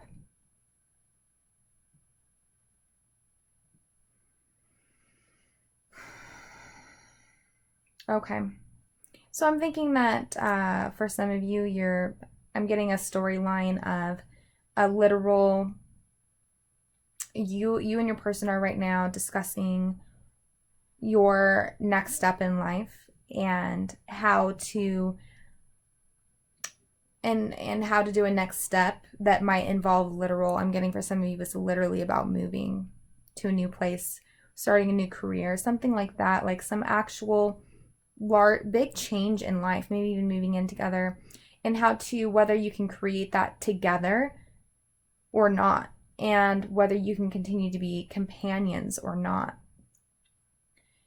So that's kind of what the storyline I'm getting for some of you for these 3 cards together.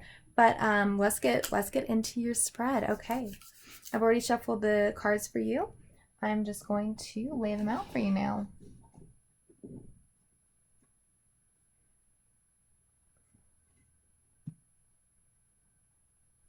Okay.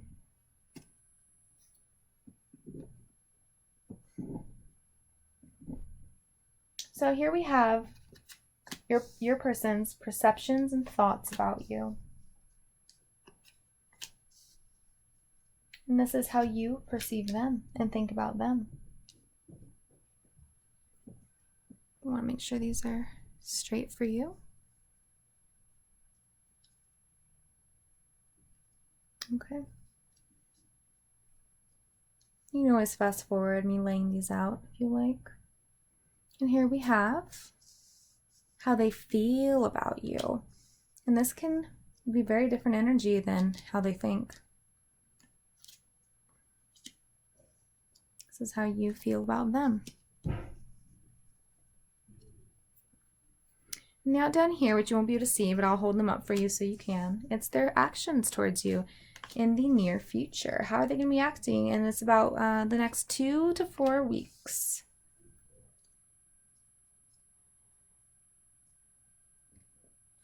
And then how you are going to receive them or act towards them. Okay, let's get into it. 7 of Pentacles. Wow. 9 of Cups.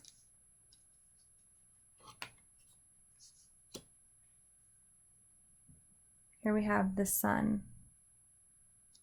But it's in the reverse. Okay, so this is how they perceive you, how they view you. So they definitely believe that you are a manifester. They think that you're very good at getting things done, at planting the seeds for the future. So you're a forward thinker. You're someone who is taking the steps needed to be abundant and to be able to receive the rewards from all the work you've put in the future. So you're someone who's very focused on creating a future for yourself and to doing the work that's required to make it happen. You're also someone who is very happy within yourself, very content. You have a lot going for you. I mean, this woman is like jumping out of a treasure box. The 9 of Cups traditionally indicates somebody who is very self-satisfied in their life. They have everything they need and want, or at least they feel that way. They feel that their needs and their desires are being met, that they're stable in their life, and they're just very happy, blissful about the opportunities that are available to them. So that's how they view you, and it's a very positive light. But then we have the Sun in the reverse.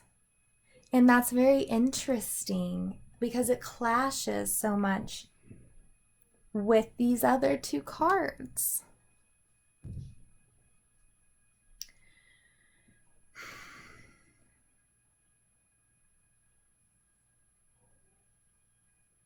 So they wonder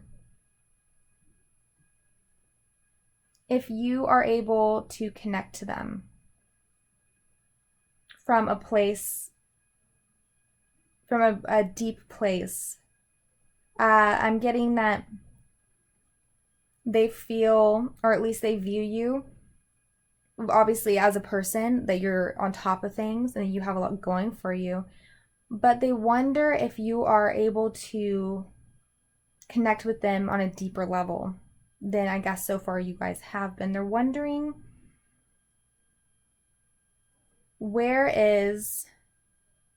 how to create a true bond with you.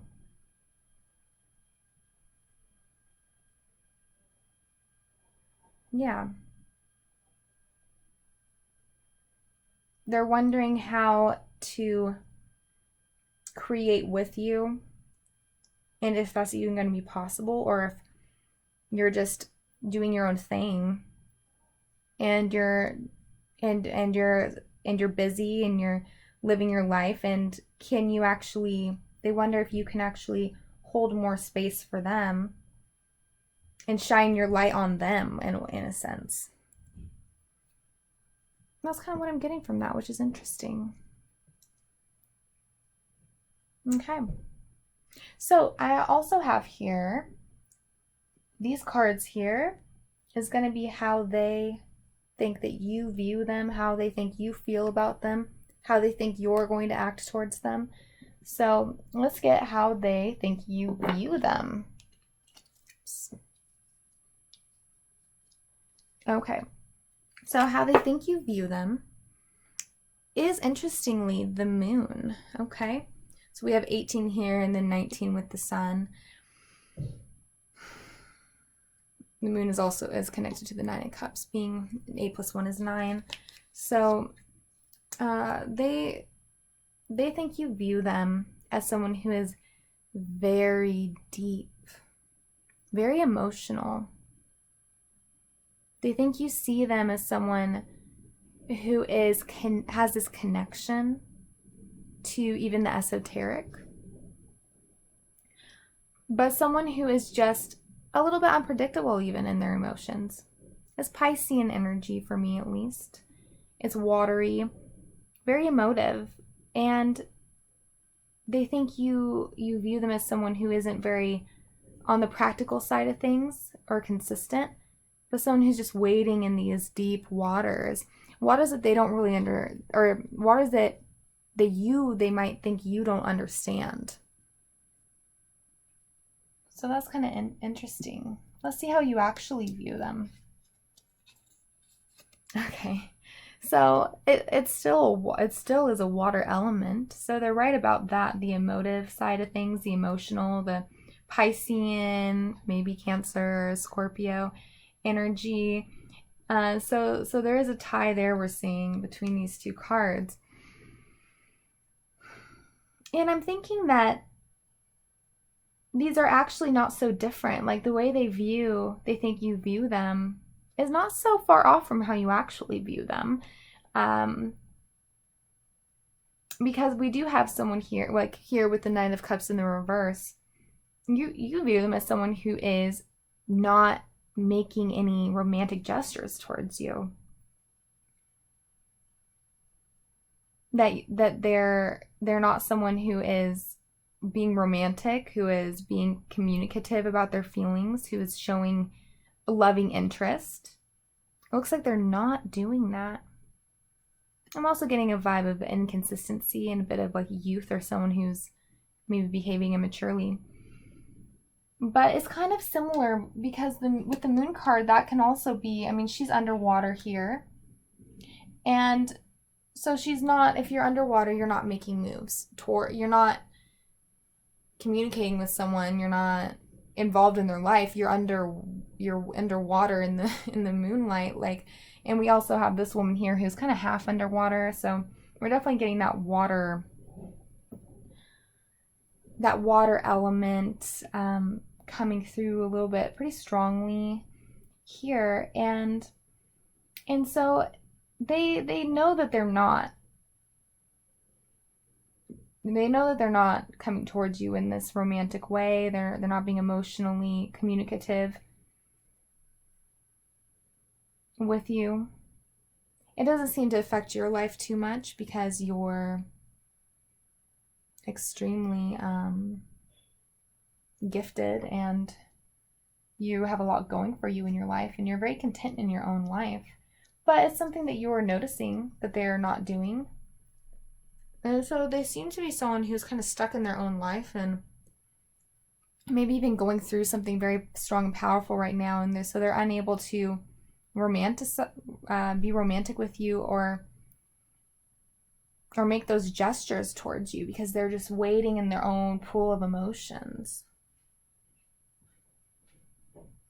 Interesting. Okay, so let's move on to how they feel about you. Okay, so we have rebirth. Eight of Pentacles in the reverse. Okay. Nine of Swords. Okay, so they really are as under this water as it seems.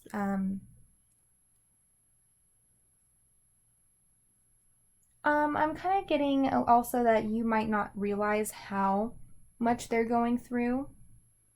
You only see what you see is what you're not getting from them, but you might be a little short on the full vision of what they're going through right now. I'm seeing here. Their feelings for you are very powerful. They seem to be mourning you. And I actually just got this card in this placement. So for feelings, but over here for group number 2. Interestingly enough. So, I mean, this is indicating when someone is mourning, and the Nine of Swords is demonstrative of someone who is in mourning of a loss. They've experienced a loss. And so it indicates that there has been a type of ending between you and this person. Or I'm getting that there's a piece missing. Someone has moved on, or seems to have. Things aren't actually connected between you two. So their feelings are of pain when they think about you, and they feel a lot of pain and a sense of loss. They don't feel like it's possible to work on things, or at least they're feeling the effects of the fact that you're not. Maybe you guys aren't working on things together, your connection.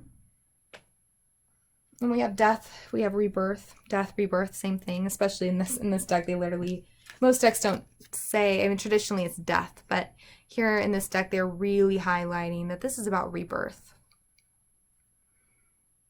And this is in their feeling, the placement of feelings about you. That's extremely powerful energy. It means their feelings are in a place, or soon will be in a place of transformation.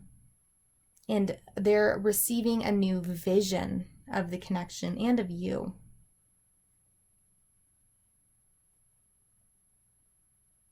Their feelings are that they're not ready for an ending. But they don't know how to work on things. They don't know how to make something work. They don't get the everyday little things, like the little things that are needed to make a relationship work. The things that the Nine of Cups energy upright would understand. So the Knight of Cups upright, that person kind of understands that sending a little text like, hey, good morning, I'm thinking about you. That type of thing, it helps with a cohesion of a relationship. It helps build a connection, and it helps to create a loving dynamic between the two of you. And I'm getting that they don't get that level of things. They don't get how to do those little things that a person does every day. Just those little things. They're a little habitual, and they're more on the detail end of things, not big gestures, just small. Maybe doing something small for you, bringing you a coffee or something like that, hanging something up for you. However your needs need to be met with those small little gestures. Then it seems like they don't get that, how to do that, or that even that they need to do that. So there's definitely a block there, and has caused for you to step away. I'm getting for a lot of you, for you to step away, and the loss here for them is very palpable. It's very strong, and it's underneath the sun in the reverse. So they're not feeling the sun here. They're not feeling your light on them. They're not feeling. One second, I'm going to shut my door. So this person's not feeling your light shining on them. And they want it. They want this light. I'm almost getting that you're the sun here. And this is your light that they want so much on, to be focused on them. It makes them feel happy, and they absolutely adore it when you give them attention. It makes them feel significant. And it looks like they're not getting that. You're not acting that. You're not giving them showing them your light. You're not putting your attention onto them, shining your light on them, and it's putting them. They feel the loss. They feel the darkness. And so this is creating a place for them, or a moment for them to kind of have a realization of what they've lost. And I think there's going to be a bit, once as the mourning, the sadness happens, it makes a person go, so what brought me here, and how do I make the changes? And maybe they have a bit of recognition. Maybe they have some recognition for what's missing, what they're not giving you. But I'm going to just pull clarifier for the rebirth, for death. And so we have new vision. Okay, so we have new vision, but it comes in the reverse. Isn't that interesting?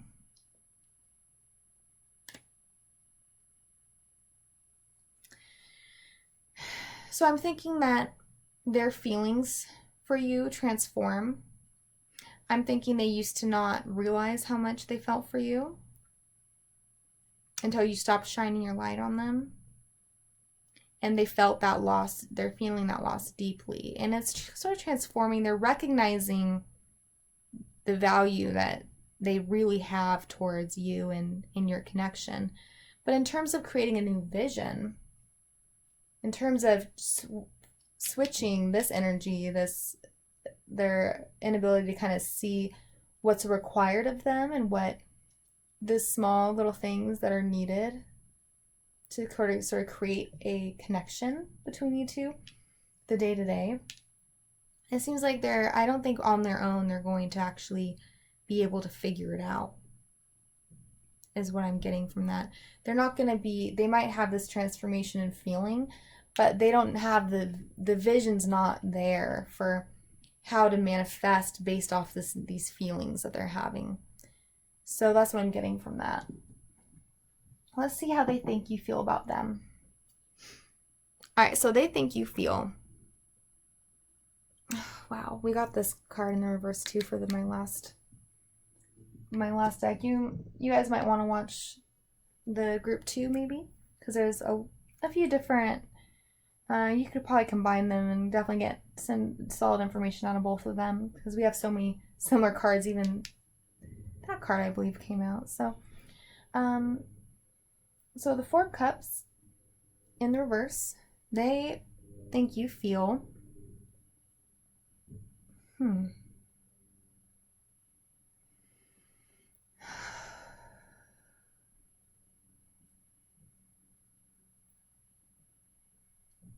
so in their mind, they have offered you enough, and you didn't take their offer. And it might not, I'm not saying it's a very specific offer, direct, but more of just whatever energy, whatever they've come at you with, they view that it's been enough, but you don't. And they see that you don't, or they think you don't feel like they've given you enough. But for some of you, this person thinks that they have, and thinks that they don't know what else you could possibly need from them, because in their mind they know that you don't think it's enough, but they feel like it is. So they don't really get why you're not taking them up on this offer, or you're not showing interest back in them, you're not shining your beautiful light on them anymore. And they're kind of like, but I know I did enough. I feel like I did. So what's their deal? Why am I not enough for them? And it might even be causing a little bit of low self-esteem. Like they're translating it to, why am I not enough? Because they're not seeing that what they're doing, what they're offering you is not enough. So that's kind of an interesting dynamic that's happening. They think you feel kind of like you're starting to look away from them, and you're not really having strong feelings for them. They think that you don't feel strongly for them anymore, and that you're kind of ignoring them, and that you don't really want to try to connect with them anymore. They're just feeling that based on the responses you're giving them. I'm not saying you've said that to them explicitly. There definitely seems to be a lack of a connection where there probably once was more of one. And they think that it's coming at this point that you just aren't really interested anymore as much as maybe they thought you used to be. So that's how you really feel about them. Wow, we have the Empress here. Okay, so the way you feel about them is much stronger than they realize. You want to receive them. You want their attention on you.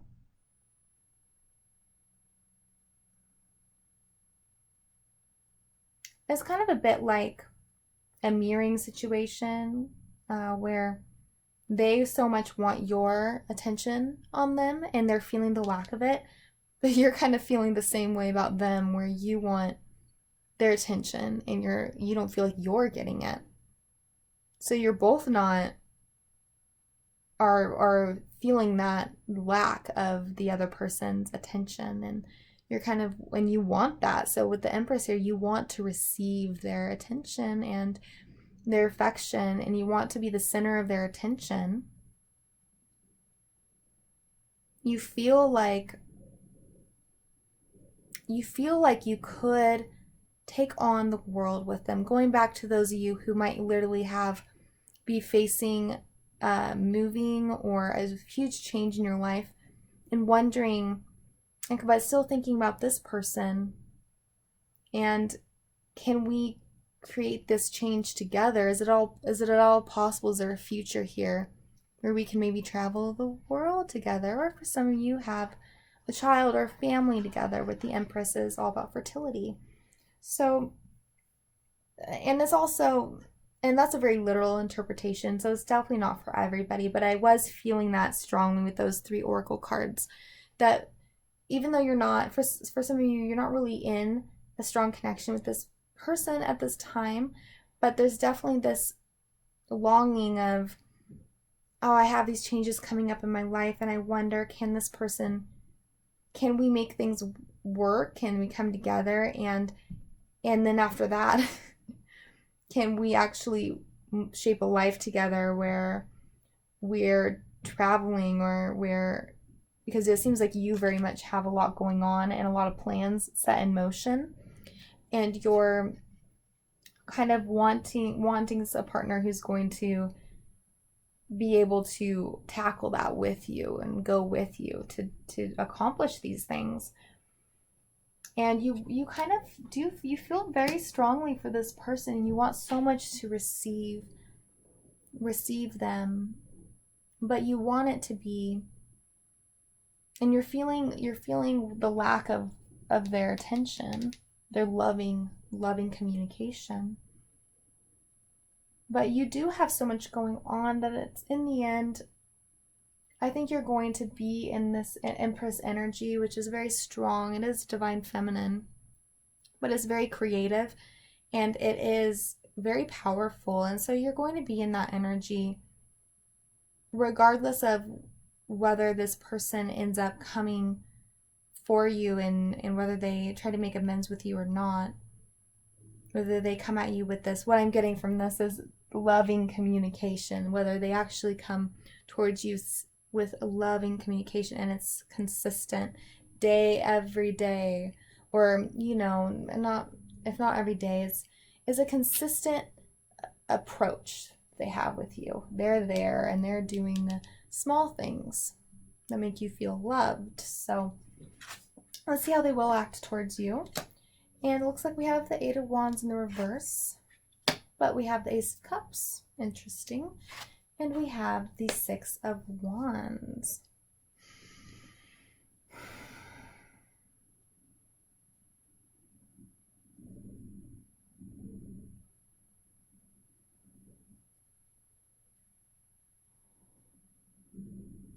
Okay.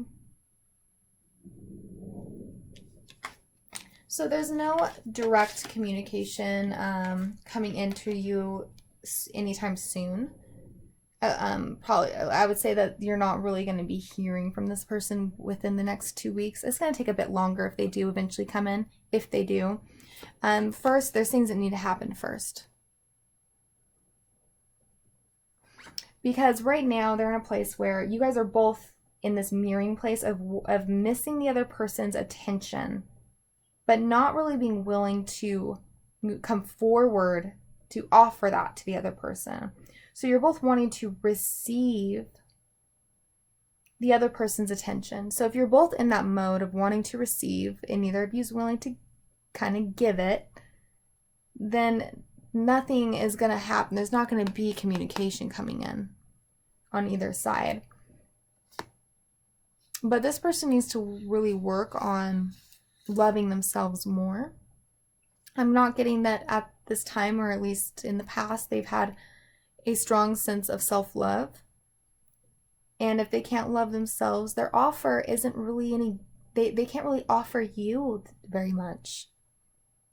If they don't have anything for themselves, they have nothing to give anyone else. So they really need to work on filling their own cup and establishing that self-love and self-care before they're going to be able to approach you with that. They don't possess it. You can't give someone something that you don't possess. Otherwise I guess you'd be stealing something from someone else to give. So they need to possess it before they can offer it. They also seems that they need to feel very successful in their life. So I'm getting that they haven't been feeling very successful in their life. This is all about victory, the Six of Wands.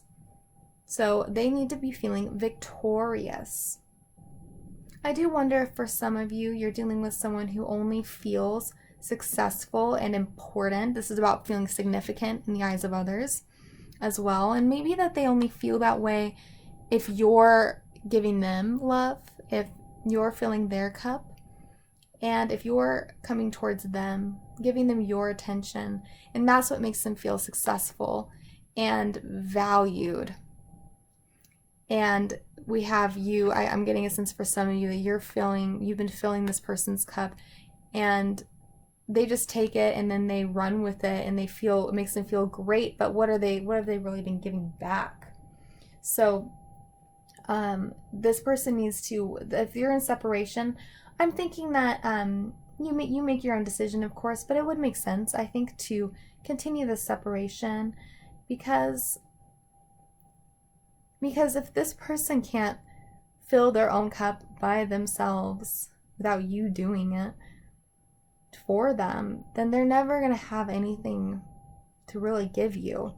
And they need to feel happy, they need to feel victorious, they need to feel successful, and like they have their own shit together before I think they're going to make any moves, if they do.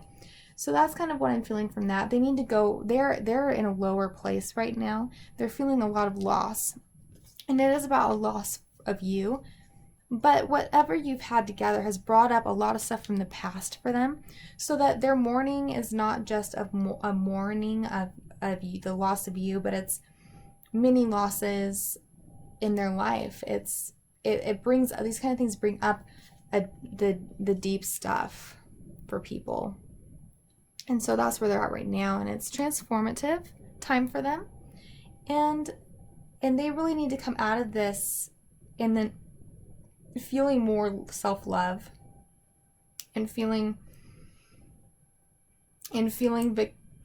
like they are I almost want to say the arbitrators of their own life. I don't even know if that makes sense. That they are creating their own life, and that they can and I'm almost feeling like they need to be able to recognize their own value instead of seeking out that feeling from other people, instead of getting other people to spoon feed them a sense of value and importance and significance. They have to start feeling that within themselves before they can really come at you with anything solid. But we got so many positive oracle cards here. I wouldn't say that it's an ending with this person. I don't think that I'm not getting a sense that that's the case, but I don't want to really say either way. This is how they think you're going to be acting towards them. So they think that you are very uncertain of things, and that was seen here as well with the energy of the Four Cups in the reverse.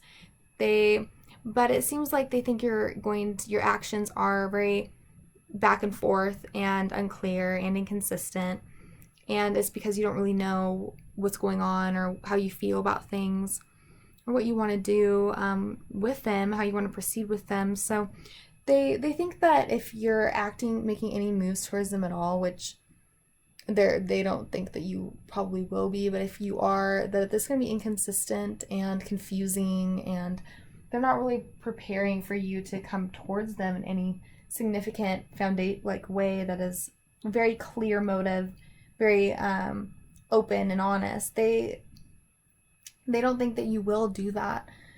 They think that you don't really know what to do, how you feel about them, or how to move forward, and they think that you're confused about the connection.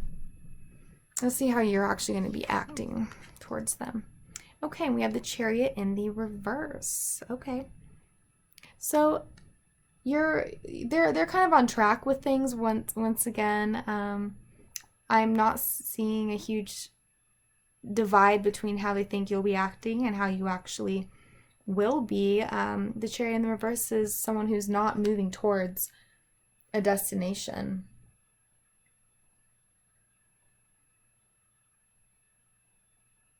Yeah, you're not going to be moving towards them. Obviously, we have the Chariot here. That's someone who's moving towards this person, but you're not going to be. So you're in the Empress mode. You're willing to receive, but you're not trying to extend yourself towards anyone the way that they would want you to, with the Eight of Wands. And so you're not going to be filling their cup for them. You're not going to be basking them with your love and attention and all that amazing energy that you clearly have. You're not going to be doing that. You're focused on your own life. You really are.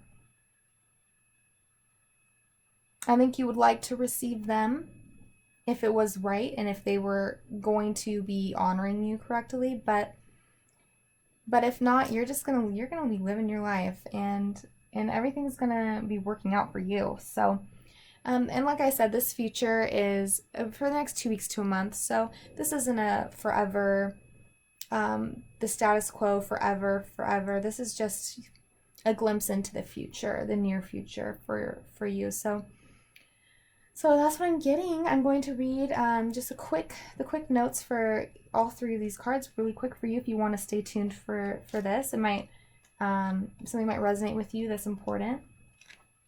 So we have speed or movement. Savor the experiences of your life. Be mindful and aware of the speed in which you do activities such as eating and working. Do not waste time, but understand the discernment of taking quality time. Interesting. Yeah, you're very go, go, go. I see that here with this energy.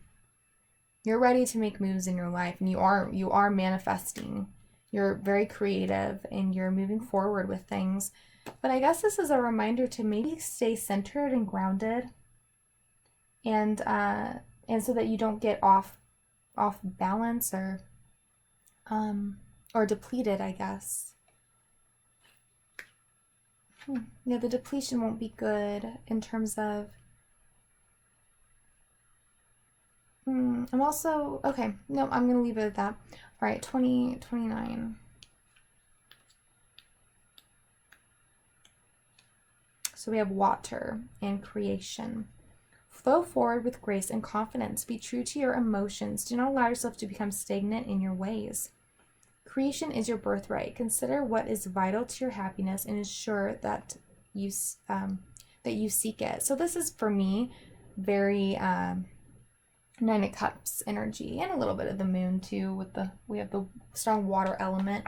For some of you, you might have been the other person. You might be this person. It can be different. It can be a different casting of the roles, but the storyline is still there and relates to your situation. So yeah, it's water, it's creation. We have creation also here with the Empress. You are creating. You are abundant. You are, I'm getting divine feminine for a lot of you, but it doesn't have to be. The point is that you are a creative spirit, and you are, I'm getting ambitious and just going towards what you want. And it's just all about, not moving so fast that you might be missing out on maybe little love offers coming your way, probably in the future, beyond the next 2 weeks. But we don't want to miss out on little opportunities that we're too busy that we might not notice. So, and then we have 21.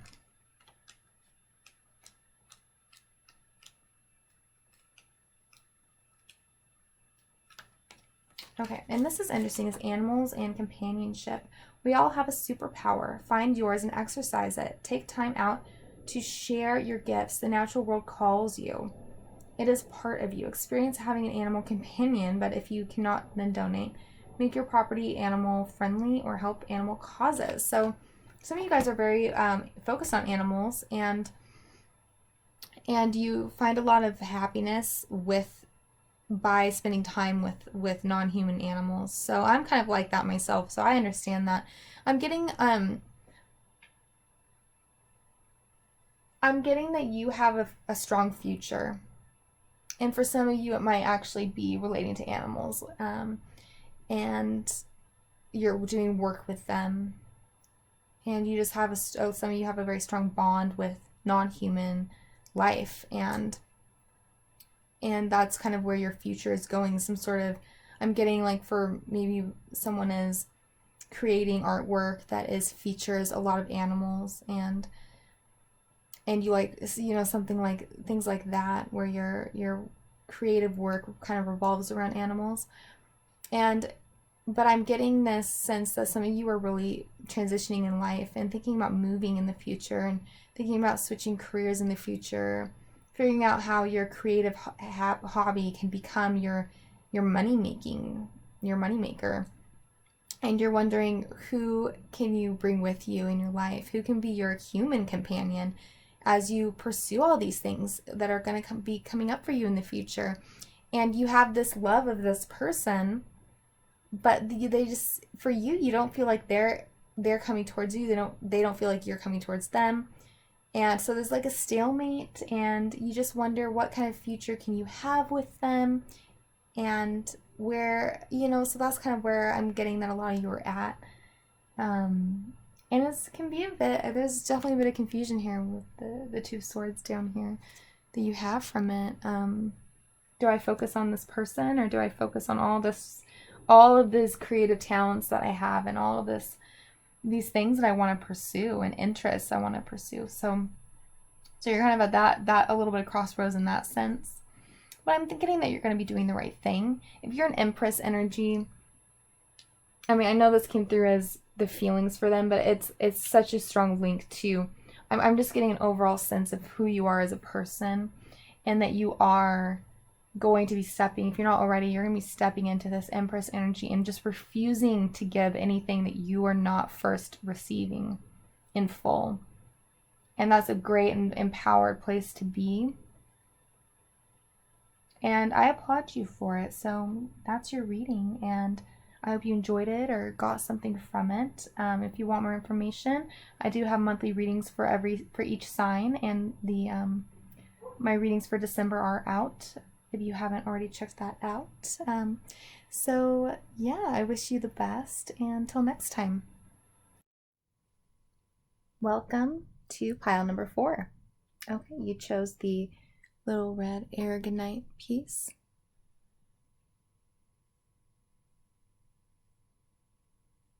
Very attractive. Okay, so to begin your reading, I'm going to take an oracle card for you from the Elemental Oracle. This will be about your connection, your love connection, and the energy surrounding it right now. The 1 card for number 4, please. What's going on with your love connection? What's the energy of your love connection?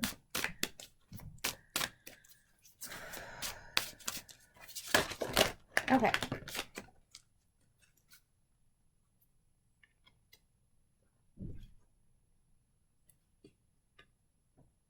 All right, so something interesting has happened. We have a bit of a dichotomy here, because 2 cards have come out, and we have marine life, richness, And then desert, solitariness, so being solitary. So both have come out. I'm getting a stronger feeling from the marine life, but I'm going to keep both because I think it has a very interesting duality between these two, and I'd like to just see how this manifests in your spread, in your fortune. So we shall see. So I have already shuffled the deck for you, my dears, and I will just lay your cards out and we will see what you got going on for you in your love life.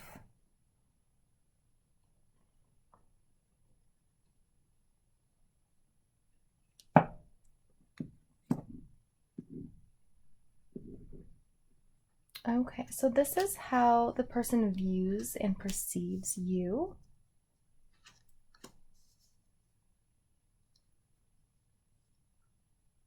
And this is how you perceive and view your person. This is how your person views you, the person most on your mind, how they view you, or sorry, how they feel about you. How they feel about you, and this is how you feel about them. I'm getting a little bit on your side too, so I can get the full picture. This is their actions towards you in the near future. And it'll be the near future being about the next 2 weeks to maybe a month. And then this is how you will receive them or be acting towards them. I also do have a bonus for these readings, which is down this line we have how your person believes you view them, how they believe you feel about them, and how they believe you will be behaving towards them in the near future.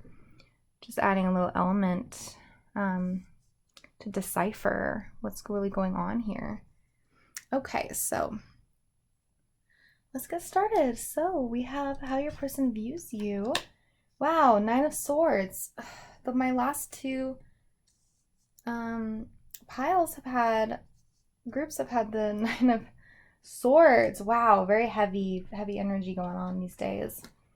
Okay, and we have the 7 of Cups and the 2 of Pentacles. They're all in the reverse. All right, just give me a second to tune in to this.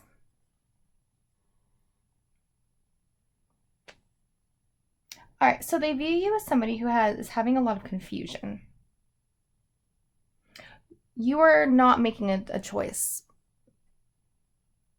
It could be that this person has presented you with a ultimatum or expressed that they need you to be clear about what you're choosing with the connection, and you're not, and you're kind of just having a very hard time making that decision.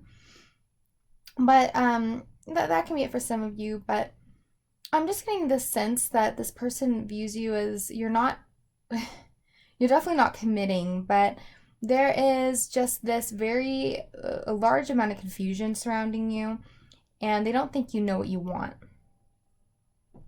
And they don't think you've known what you have wanted for a while.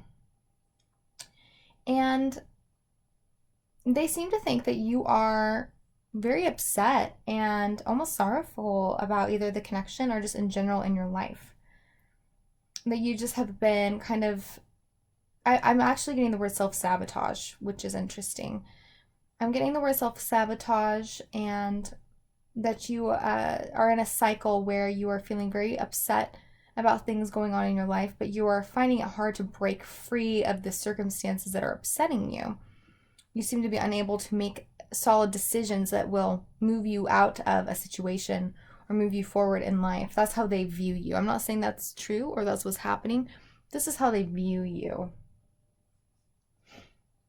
So it can be in terms of the confusion and the lack of decision making and that sense of being sorrowful just towards them in relation to them, but it can be, this is how they view you in general.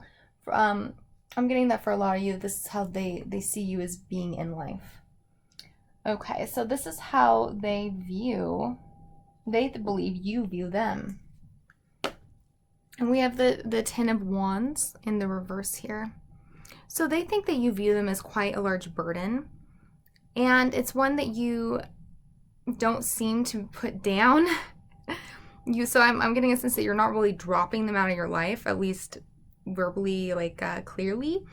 But there is this sense that they very much feel that you're always about to. That's what I'm getting. That's what I'm feeling. They think you view them. Oh, I'm so sorry. I meant all that for how they think you view them. So they think you view them as someone who is always ready to drop this connection. That, if that makes sense. And I might have accidentally switched it because there's quite a few cross watchers or people who are actually switched with the who's who in this, and my dear viewer is actually this side of things. So you'll have to determine that for yourself, but this is just about what I'm getting is they think you view them as someone who is always ready to drop the connection, who's feeling very burdened by it. And so I do get that is once again that sense that I think an ultimatum for some of you has been given to you, like make a decision, like are you in this or not? I'm tired of the ambiguity.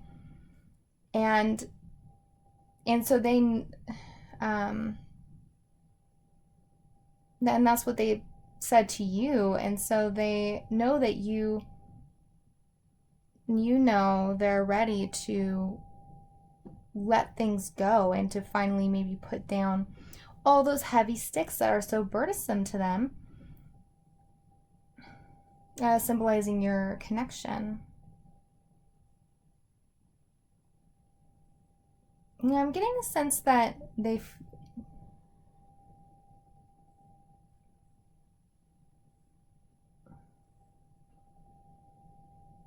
I'm also hearing the word martyrdom, like you might they think you view them as a martyr or someone who complains a lot. But I'm getting that that's also a mirrored thing where they think that about you a little bit, kind of this martyr thing, like self-sabotaging. Kind of interesting. All right, so here we have how you actually view them. And it would seem that you actually view them as the Tower. So that's very strong. That's a very strong, powerful thing. You view them as the Tower. And so I'm really getting this story of that this person has given you an ultimatum, or they have made it very clear that they're unhappy with the way things are, the status quo, and they're trying to shake it up. They don't want the status quo anymore. They want more. They want richness, but they feel like they're in a desert. If that makes sense to you. So I'm thinking that for a lot of you, this is a very clear thing, and if it hasn't happened yet, it's going to, where this person really switches things up on you, and it's kind of unexpected. And for some of you, it has already happened. This unexpected event has happened, and it's about ultimatum. It's about this or that.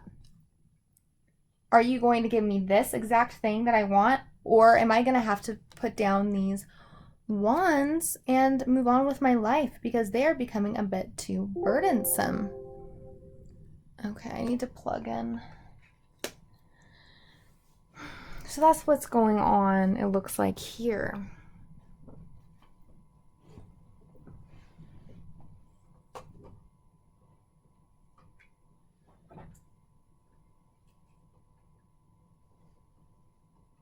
Okay. I realized I wasn't charging my tablet. All right, so that's how you're viewing them, as someone who is very shocking, shaking things up in your life, changing things around, causing a lot of turmoil, it would look like, with the Nine of Swords. So, yeah, it looks like something has just gone down or is about to that's very surprising, and it's kind of like throws you off your game. It kind of puts you in a position where now you really have to make a move because the status quo isn't working anymore. So let's see how they feel about you. The Five of Wands in the reverse. The Hanged Man. Okay. And we have the Ten of Swords in the reverse. We have the 9, 10 of Swords.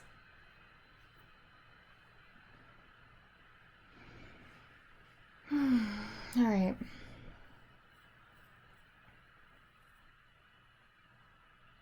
I'm getting a strong sense of we have some once again, like I got with the Oracle cards, there's a polarity here.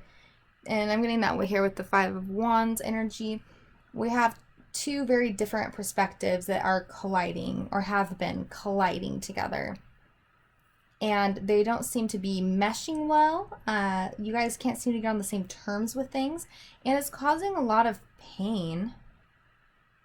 It looks like they think that you're in a lot of pain over it. I'm getting kind of this, they're fed up and you're feeling really sorry about the situation, and you're in this place of sorrow, mourning. It could be like you're having nightmares because of whatever this person has done. But I'm thinking that all they've done, I wonder, what have they done? What have they done? Interesting. I'm gonna get a card for that. What have they done? What's connected to the Tower with this person? Because I've been thinking it's an ultimatum. So what have they done? Just to get some clarity.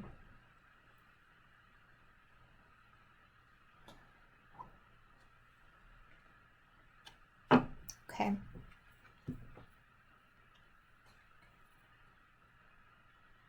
We have the 8 of Wands in the reverse, traveling in the reverse. I'm going to get one more.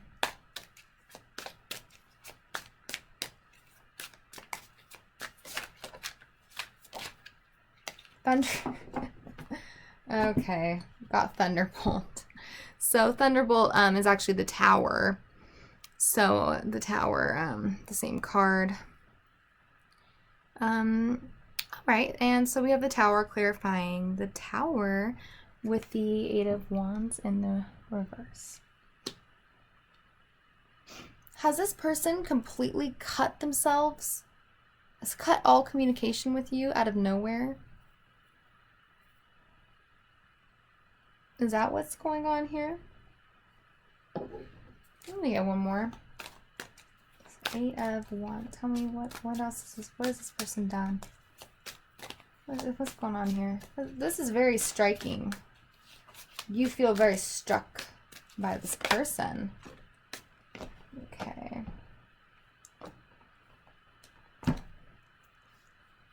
Okay.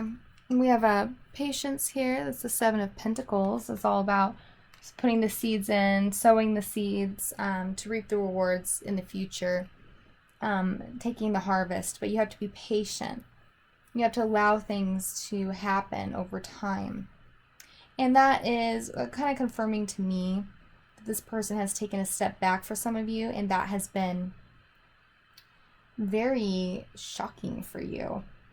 And so it would seem that if you have not gotten an ultimatum explicitly, that this person has decided to actually just cut communication from you. And they have dropped all these wands because they were feeling like this relationship is or connection is very burdensome for them. I'm not going to get into the why. It's just the fact that that is how they feel. And so they have just, for some of you, they've just stopped communicating. And this has caused a huge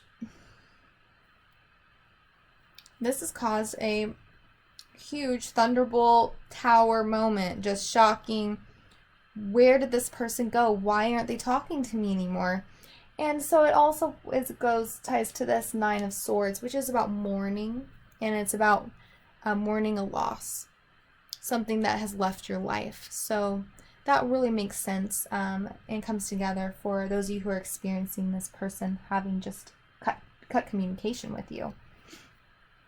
And their feelings is that the perspectives are too different. I'm guessing there's been a lot of fighting. You guys can't seem to come together in a way that creates cohesion, and there's not loving communication. There's not a meeting of the eyes or a meeting of the minds and hearing each other out, being respectful. I'm getting more of a sense of combativeness and just ready to fight for your own perspective, ready to fight for your own view of how things are, and not really willing to stand in the other person's light. And I'm not saying whether that's okay or not, or whether you should see their perspective or not. I'm just saying that that seems to be what's been happening, and it's been causing some suffering. Though I will say that in terms of their feelings for you, they are feeling very hung up with the the Hanged Man. So they are thinking about things. They're churning things over in their mind. They're taking a step back, but they are still thinking about things. And they do have these feelings, but with the Hanged Man, it's someone who is taking a step back in order to gain insight. That's the goal of the Hanged Man, is to gain insight from this by taking a new perspective. They can only do that by hanging back and kind of hanging upside down, getting a new perspective, seeing the world in a different way, seeing the connection in a different way. At least that's the goal. They want to have an insights. I think some of them are trying to understand your perspective, actually, as they take on a new perspective. Literally, the Hanged Man's upside down. And so looking at the world from an upside down view, very different. I'm getting a sense that there is this desire, actually, this person has to try to understand your side of things more. But we also have the Ten of Swords in the reverse. So I'm getting that, yes, if there has been a sort of ending by them just kind of cutting you out, it's nothing that is I'm trying to get the word, like, forever. It's not like the end of things forever. I'm getting that it's not so final, is what I was trying to think of. It's not so final with the Ten of Swords here, because it's in the reverse and it sits below the Two of Pentacles in the reverse, which is a very wishy-washy back and forth energy. So it kind of seems to me that things might seem to be over in a sense, but that there can be a reversal of an ending. It's just going to take time.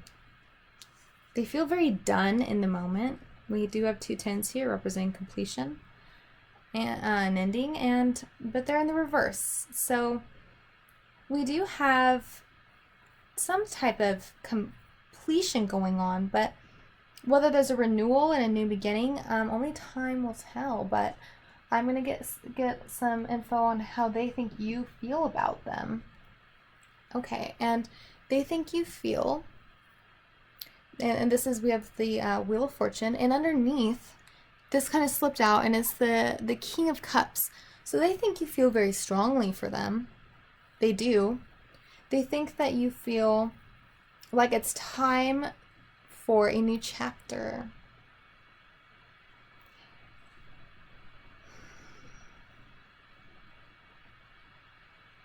I think that they think you feel like things just repeat themselves over and over again with your connection.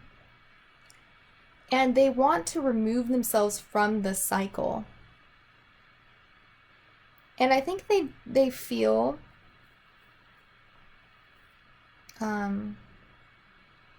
they think that you feel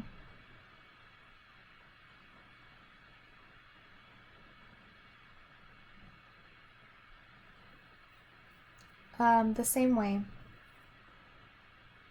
Like it's time to end a cycle that just kind of keeps going over and over again. And it's time to get a new perspective on things.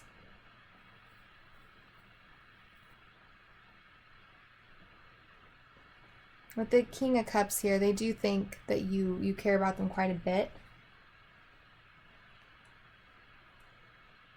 And that you probably don't truly want things to be over. At least not all of you wants that. There's still a part of you that cares about them quite a bit, and they seem to understand that. So here's how you actually feel.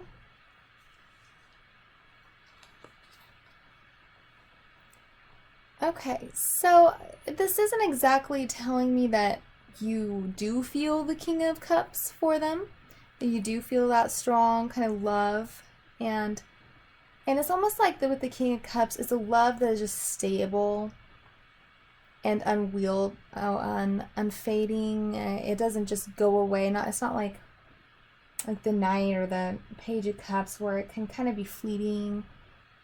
The King of Cups is a very stable love, and that's what they think you have for them. And it can be that, but what's coming through for how you feel for them is more about protecting yourself. And you're protecting yourself from these wands that you feel like are always coming at you. So your feelings for them are more of protection, revolving around protecting yourself from potential arguments and fighting. You're wearing armor over your heart. So you're not letting anything go. You're not letting anything be shown about how you're feeling, really. You're protecting that part of yourself, and you're ready for the fight. You really are. You're ready for the fight.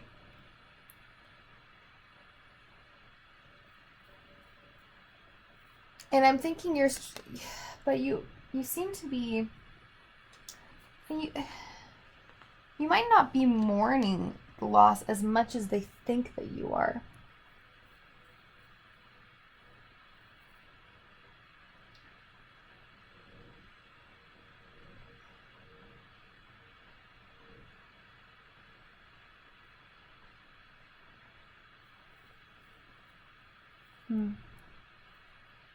Very interesting.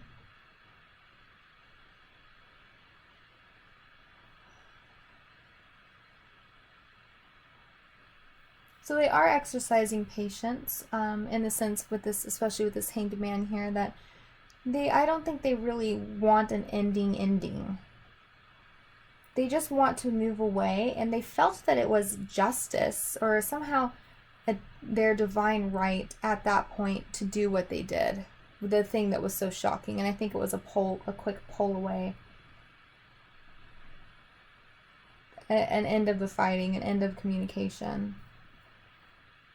And they felt that it was right for them to do that. And I think that it might have been, I guess I shouldn't say that it was right to just cut contact, but it seems that you're in a place where you're feeling very defensive towards them. So actually communicating might not be the best thing right now. Alright, so their future actions towards you, and that's going into the future about 2 to 4 weeks. Alright, the King of Pentacles in the reverse. 2 of Wands in the reverse. But then we have the Hierophant. Strange. I'm going to quickly get a Lover's Oracle for the Hierophant energy. New beginning. A new adventure awaits. Embrace it and live your dreams passionately.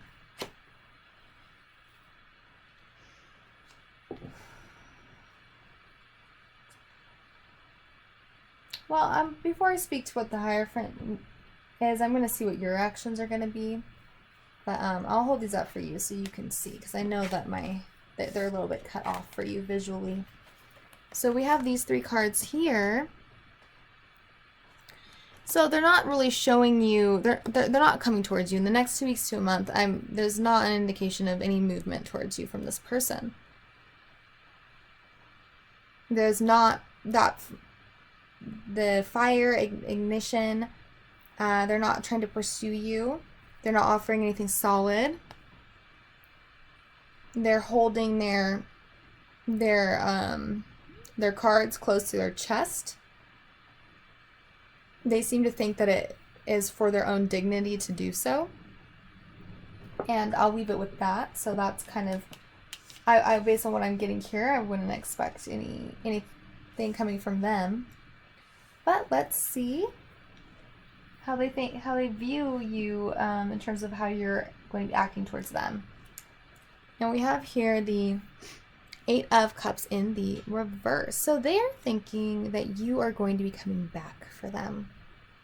That after a time of being apart, you are going to, this is a card of boomeranging sometimes, especially in the reverse. That's definitely what I'm feeling here now, is that even if you don't contact them either for a while, they think you're going to be back. They do. They think you're going to offer. Here we have the Knight of Pentacles sneaking out. They think you're going to make an offer towards them at some point after you've realized, they think that you're going to realize that you don't like living without them, and that them just leaving is going to make you want to come towards them. That's what they kind of think. And even if it takes you some time, you're going to come back. They might think that you're going on a little bit of a sojourn yourself, trying to figure some stuff out, but they do think that you are going to come back, and you are going to try to contact them and get back into their life. So let's see how you really will be acting towards them. Okay, so we have the Star here. So in the end, you are feeling positive about this situation. Your actions towards them, it seems to be some sort of fulfillment, dreams, like wish fulfillment. That's very interesting. Wow.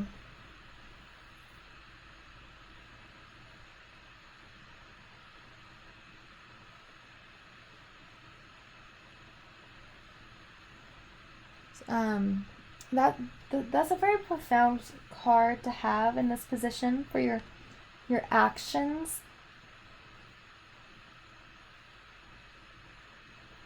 I think you're definitely finding your own bliss. I think you are taking a bit of a journey. You will be taking a personal journey, something where you're going to learn how to fulfill yourself a little bit more. And I think you will be doing that. And I think you're going to find it with the Star card here. But you're going to find it for yourself. Like, it's about moving to feeling something, a void. Like, there's something missing in your life, something that will bring you fulfillment that you don't have. So you go on this journey with the Eight of Cups there. And they think you're going to, they kind of know that you're doing that, I guess. But they think you're going to come back to them. But I'm getting more, well, we do have the Hierophant here. I'm thinking actually that you could very well come back to them.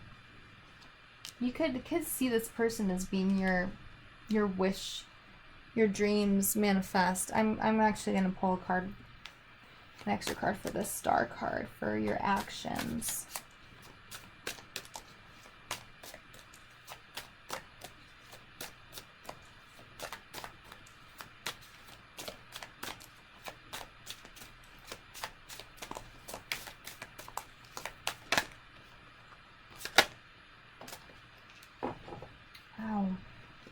So receptivity in the reverse has come out.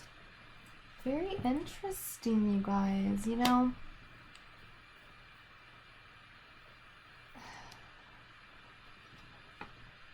I'm thinking that the more you spend time away from this person, the more you kind of actually detach from them. We do have the Hierophant, and then we have participation in the reverse. Participation in the reverse. Four of Wands in the reverse. Okay.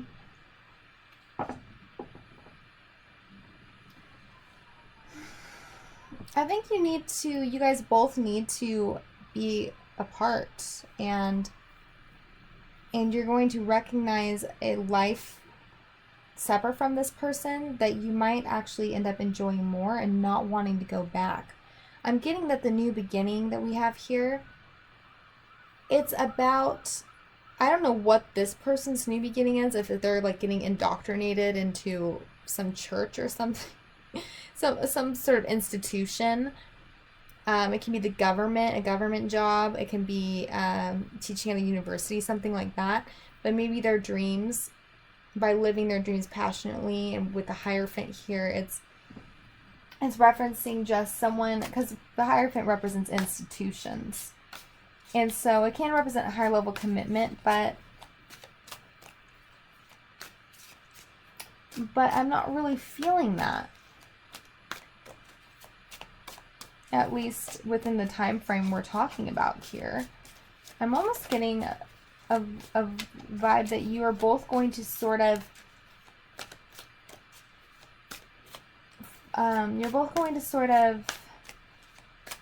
make a vow to yourselves. It's kind of interesting. It is about the spiritual enlightenment. It really is, but for both of you, but it's separate. It's while you're both separate from each other. And now we have sorrow in the reverse. That's actually the Nine of Cups right here in the reverse again. So I'm thinking there's a lot of pain here, at least for you, but maybe for them as well. And it's really time to work on that and to maybe part ways, and so that you're not within a relationship that is actually causing more pain for you, when I think that there's already pain there without even this person. I think there's already sorrow. There's already this sense of loss and loneliness only because you don't know how to be a companion to yourself. And so there's so much that needs to be learned and experienced for you within your own self, in your relationship to yourself. And I think that that's what's important now. I think you're both kind of making vows to yourself, to how you will treat yourself and honor yourself, how you're going to treat others. And so it's like the Hierophant energy, but it's both for you separately. Not together, at least. I mean, this is going up to a month for the future, so I'm not talking about forever here. I'm talking about just this time frame, and that's what I see here. You need to work on your ability to receive and to participate in a relationship that in an equal way, and to be able to hold someone else's perspective, and for them to also do that for you, so that it's equal and fair. So that it's fair and you're not just going out on a limb for this person and they're not doing that back. You need this equal give and take, and you need a participation that is equal.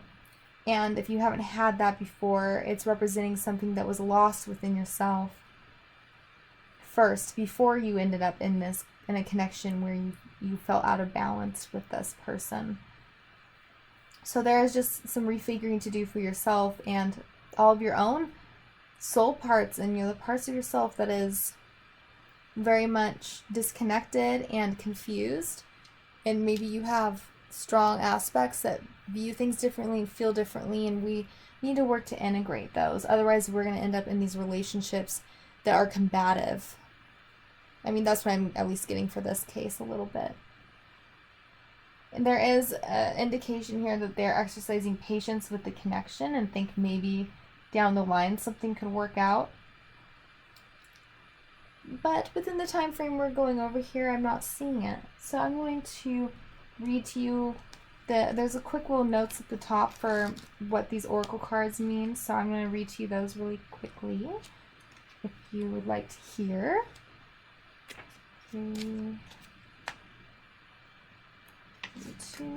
Marine life, richness. Fertility is yours. Your wishes will be granted. There's more. That's funny.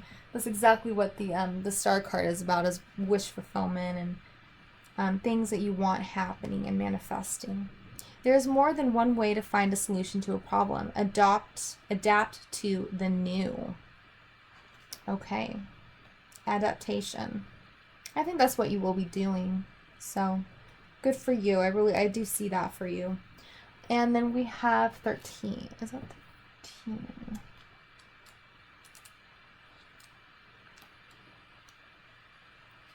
Desert or solitariness. I think so there is a difference between being alone or solitary and being lonely.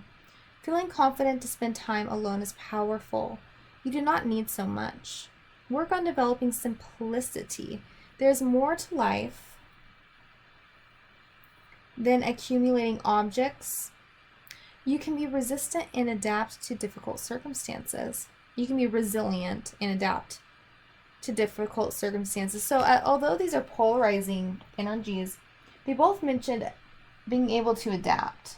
Adaptation seems to be a message for both of these cards. So you're being called to adapt, and I think that that's very true with the Eight of Cups here. This ability to move forward and try to gain a new perspective. Try to figure out what's missing in your life and actually getting that for yourself.